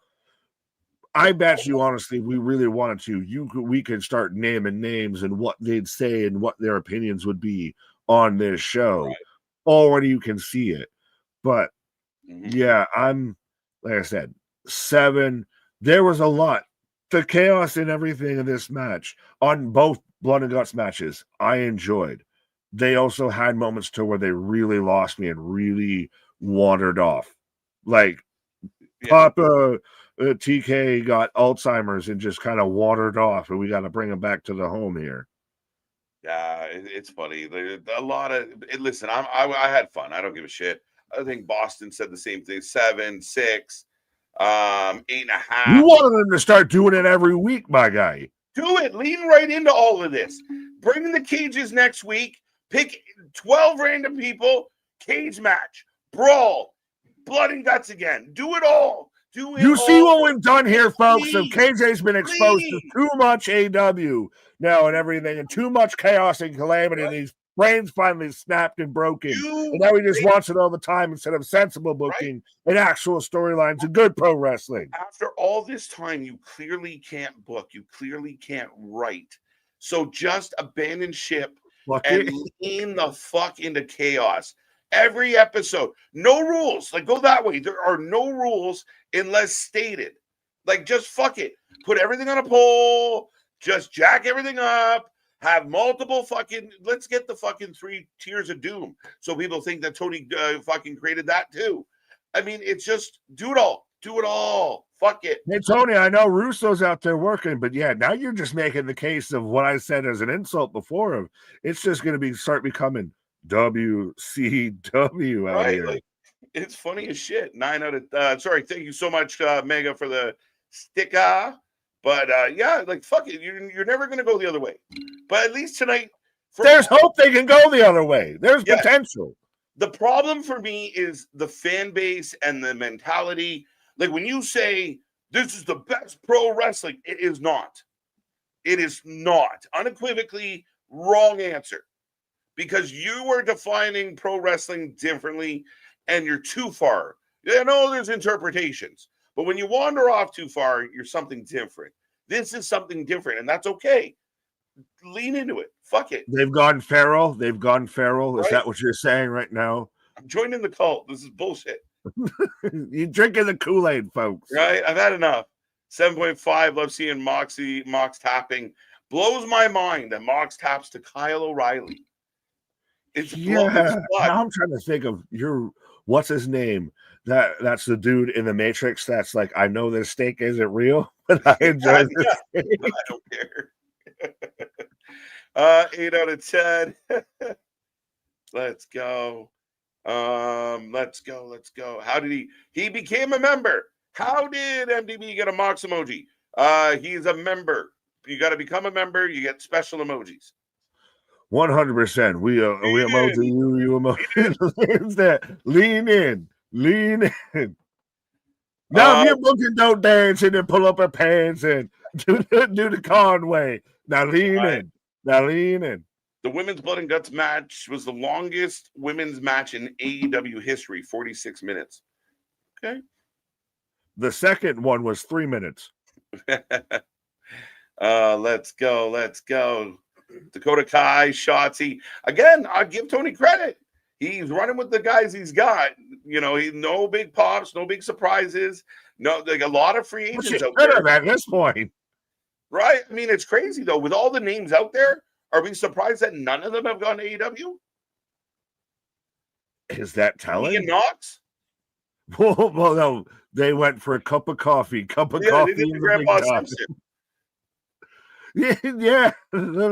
Well, that was Andrade too. Does Hunter know you're working here? Right. Kenny Omega returns next week. Yeah, I mean, I agree with you, Nick, as we wrap up. And folks, we appreciate all of you. Tonight was fun. It was stacked. Tomorrow night's going to be just as fun, maybe less blood.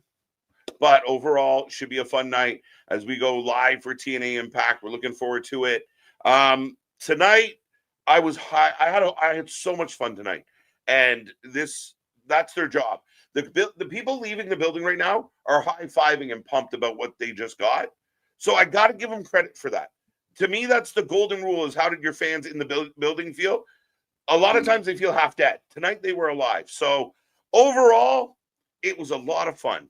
A lot of problems. Are they doing that, or if they're in the first couple rows, they're going to find their local, CVS or Walgreens or their urgent care to find a fucking tetanus test? Right. Well, a few of them are scooping up people to tie to the basement, but that's a different story. Whoa. Maybe. Kenny. I don't know. TNA just doesn't feel the same. Tonight was a good show. I'm with you. They didn't have enough time for that stuff. Anthony letting me know. Cypher was his name, but who was the actor that played Cypher? For what? What did I miss? The Matrix. Remember when I was saying how you just lean in of I know this steak isn't real, but I don't care. I don't know his name. It always makes me think of The Fugitive because I'm pretty sure he's in The Sopranos. Yeah, I know he. Touche. But ladies and gentlemen, like I said, tomorrow's gonna be a fun one. Check out all our socials. Check out our shorts, our videos. There is so much content coming out of the channel right now. We are clipping. We want to hit our 10K. We want to hit 1 million views. We want to hit all of it. That's just this year, by the way, not all time. We've already done that. But keep tuning in. Keep telling your friends. And holy shit, we're going to be here to have a good time, whether the wrestling sucks or not. Absolutely. I mean, we back at it like a jackrabbit for Impact. Our shit is real. Our shit is raw. Our shit is authentic. When you're talking about that wrestling, you put that for life with it. See you on the flip side. I tapped out again. Oh, no. Good night.